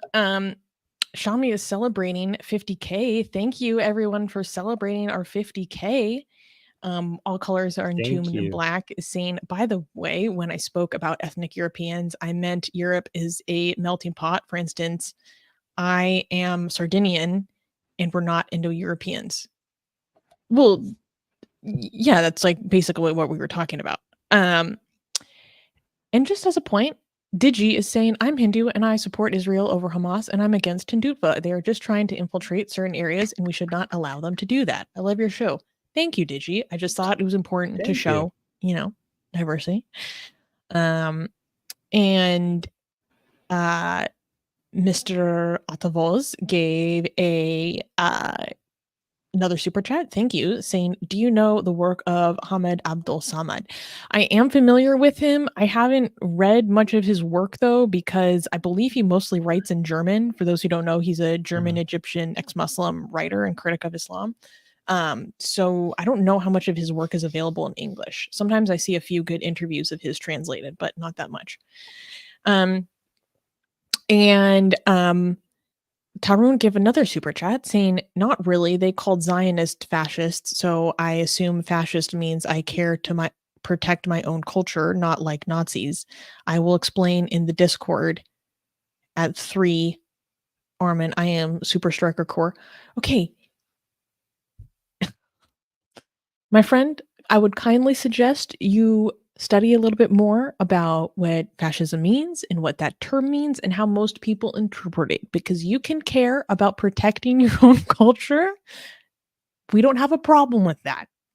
There are many beautiful languages and cuisines, artistry, dances, music, traditions, festivals that are worthy of being preserved and continued. You don't have to call yourself a fascist to appreciate those things, to love them and want them to continue.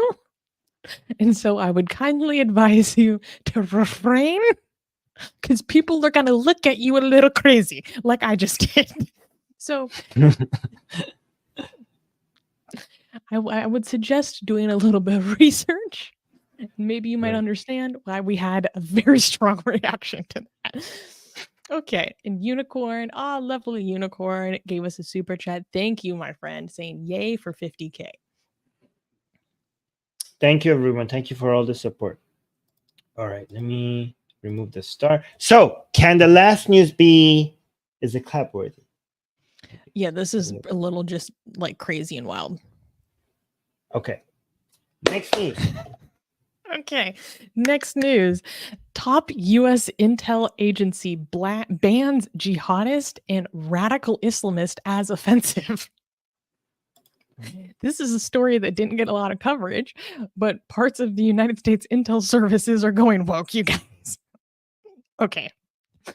The Office of the Director of National Intelligence, or ODNI for short, in the United States has issued new guidelines urging intelligence personnel to avoid terms like jihadist and radical Islamist, which are deemed offensive to Muslim Americans.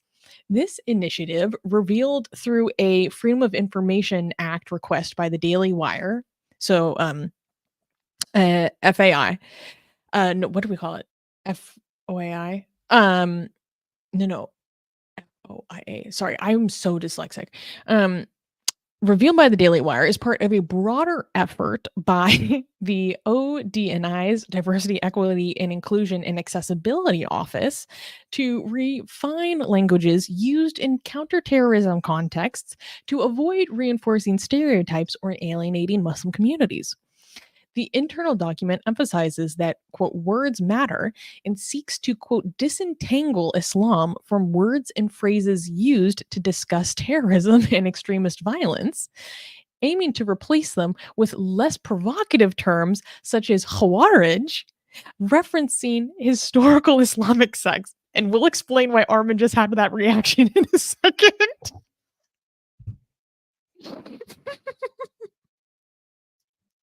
This shift has sparked criticism and debate around the balance between sensitive communication and the clarity of security terminology, which opponents like Senator Tom Cotton arguing, quote, the Biden administration is putting DEI above national security concerns is a tragedy waiting to happen. Our intelligence agencies should be spending their time fighting terrorists, not worrying about whether they will offend them. End quote. Okay.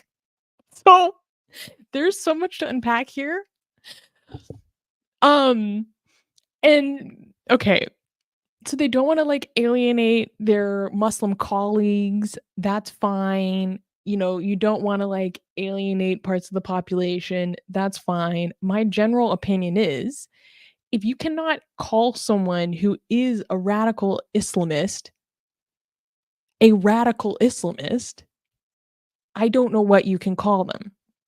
Because this is another example of how like progressive or like DEI terminology is actually conflating all Muslims with these things. Like all Muslims are not Islamists. That is a specific thing. All Muslims are not jihadists. That is a specific thing. So my kind of philosophy is I'm like, you would only be offended by this if the shoe fits. You know, if you were not a radical Islamist, why would you be offended by that term? Unless someone was calling you that and you really are not that. You know, I can understand that, like, kind of thing. But they suggest that instead of calling someone a jihadi or instead of calling someone an Islamist, even though Islamism is a specific movement that does factually exist and have power throughout the world,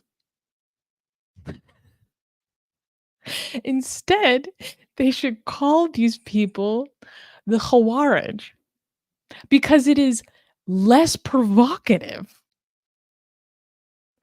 But Armin, can you explain how that is actually extremely deeply offensive to call someone part of the Khawarij? I was like, that's the term that's less offensive? These people don't know shit. Okay, please explain. Well, before I explain the issue with that, this is absolutely dangerous. This is so worrying. This is a huge new level, because as much as wokeism spreads like a tumor everywhere and causes problem, we thought that intelligence agencies were always going to be immune to this. I mean, that is a place not just immune to wokeism, but just ideological in general. Well, one reason why I personally felt safer in Western countries is, as much as the nonsensical like views people might have and it might spread, there are certain institutions and places that just don't fuck around, that they have a goal and they are very pragmatic about it, and these types of views are just not going to spread there and influence their behavior. Your country's intelligence agency is your first line of defense against all threats. So for wokeism to have been able to infiltrate your intelligence agencies, you have to be extremely worried, especially given that this is not just America's intelligence agency. This is the world's intelligence agency, to be fair. Like, this is basically the intelligence agency. There are others. Yeah, but like, it's the one that the citizens of the planet rely on to some extent, not just Americans. So this is extremely worrying, and I don't know how it managed to get this far. But talking about the Khawarij, do you understand that this is an Islamic labeling of things? It's almost as if he's saying, let's not call them ex-Muslims because that might be offensive to Muslims. Let's call them infidels. Let's call them acceptable term, infidels or murtad.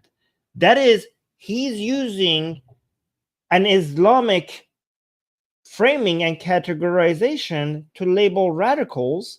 And again, remember, Khawarij are considered the Khawarij. They're labeled as Khawarij in the Islamic world, not because of their brutality, not because of their level of violence, but because Islamically they had their wrong beliefs, which meant they were takfiris. That was the issue with them.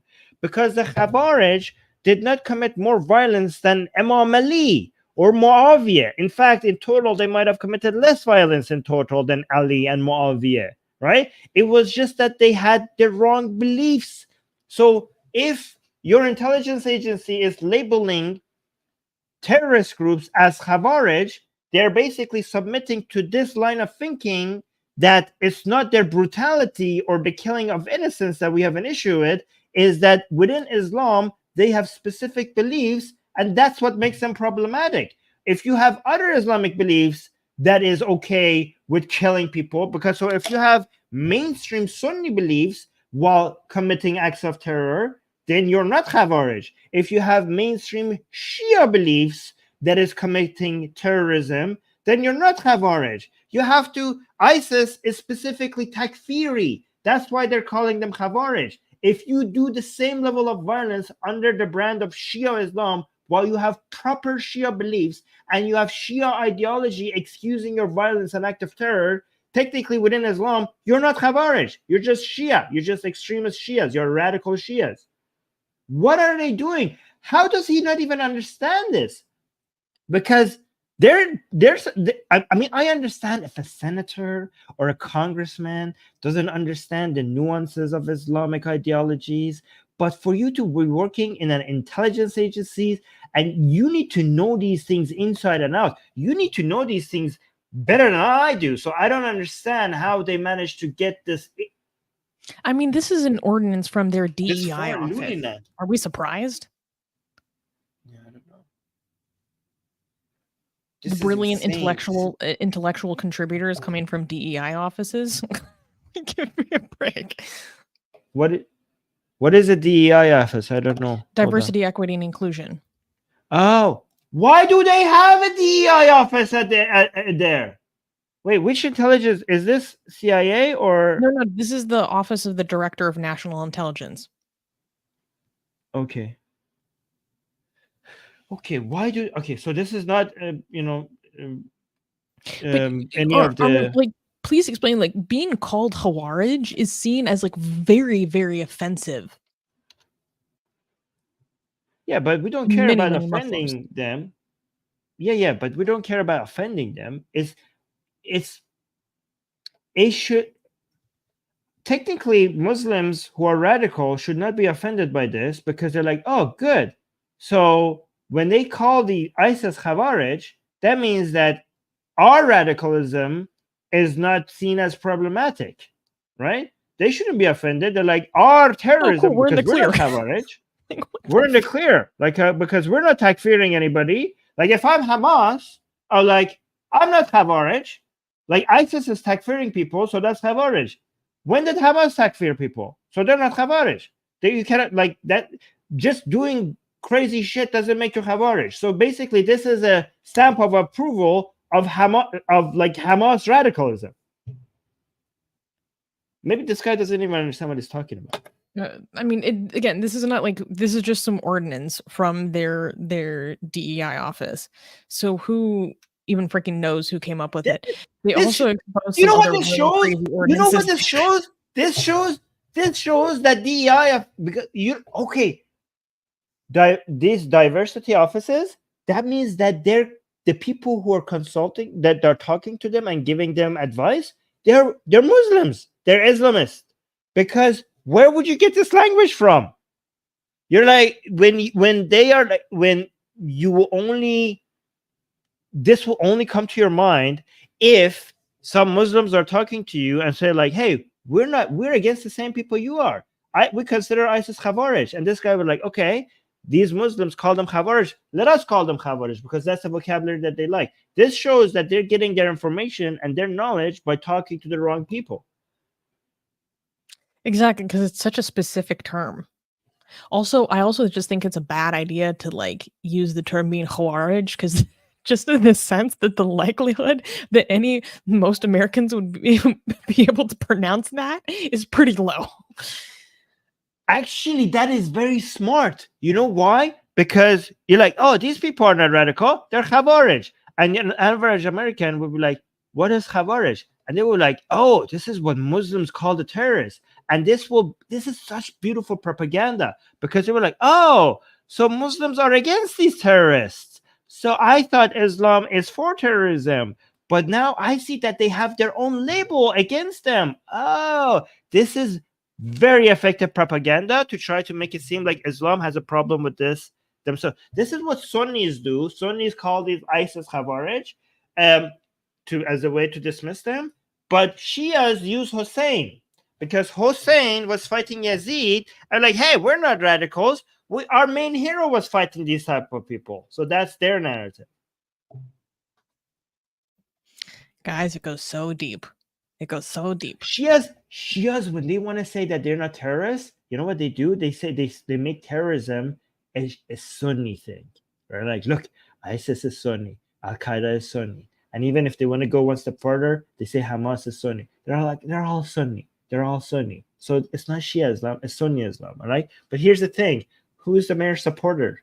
Who's funding them? So it's Islamic Republic of Iran. Anyways. No, this is the trick of people like Imam Tawhidi, who's like, I'm the Imam of peace. I'm the one who's going to call it like it is on Islam, blah, blah, blah. And I'm like, dude, you are a crypto Shirazi Shia. Like, right. Those Shirazi Shias. Do we have a rant today? We do not have a rant today. We already are going pretty long. Yes, but we did have a rant prepared for this week, which maybe we could do next week because we get overtime. So let's do it next week. I got a couple locked in the chamber. Don't worry. Yeah, good. Let's do the super chats. Yes, super chats. Great Red Menace, thank you. Saying to celebrate, could you do a meeting with other members of the community in Discord? Oh, that's a good idea. Yes, let's do that. That's a great idea. Fantastic. I love it. Great idea. Okay. Erican gave a super chat saying Khawarij are Ibadi, Ahmadi, and Quranist Muslims. No. The Ibadis came off.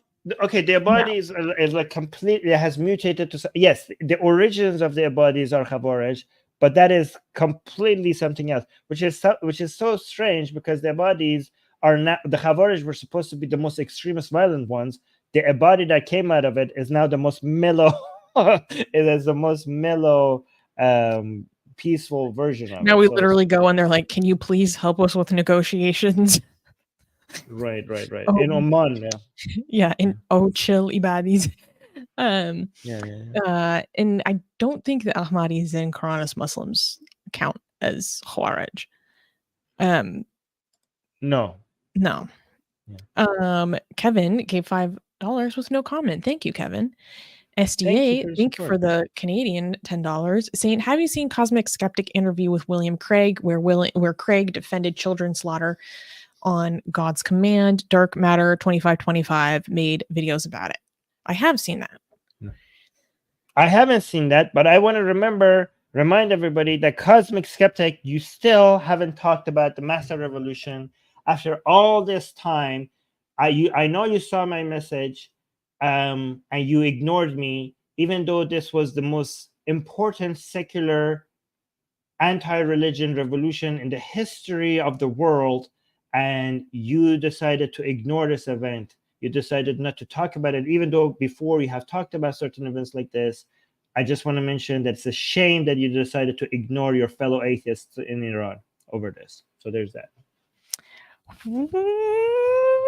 Okay, ending the stream on a call out.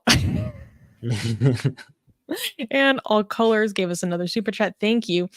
Saying, by the way, sorry for the prior super chat. There's a reason why me and my people don't want to be lumped with the Europeans, and it's pretty dark. TBH.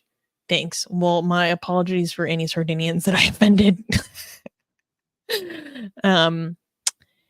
Okay. Well, that was a great stream today. We hit 50K. This is an awesome moment for a community, guys. If you are watching this on Twitter, make sure to come over to YouTube and subscribe. And thank you for joining us today. We're also going to have a very juicy, very juicy stream next week. I already have a bunch of stories lined up. And yeah, make sure to tune in. Thank you for supporting the channel. We got another super chat. Let's do this. Charles, thank you. Saint Susie, did you like the result of my Lion and Sun project? I did. That was pretty. That was well executed. Charles is sending me like music videos he makes. Guys, we need to have a project where we get an emoticon for the flag of Iran with the lion and the sun, because right now if you use the emoticon for a flag of Iran, you don't get Iran's flag, you get the Islamic Republic's flag. The actual flag of Iran does not have the Allah symbol in the middle. It actually has a lion with a sun, and the lion is holding a sword. So we need to get that emoticon, the official emoticon of we can't make it the official, but we just want it as an option available. So there's that. We need to petition Apple. We need to petition the emoji council to make the Shiro Rashid.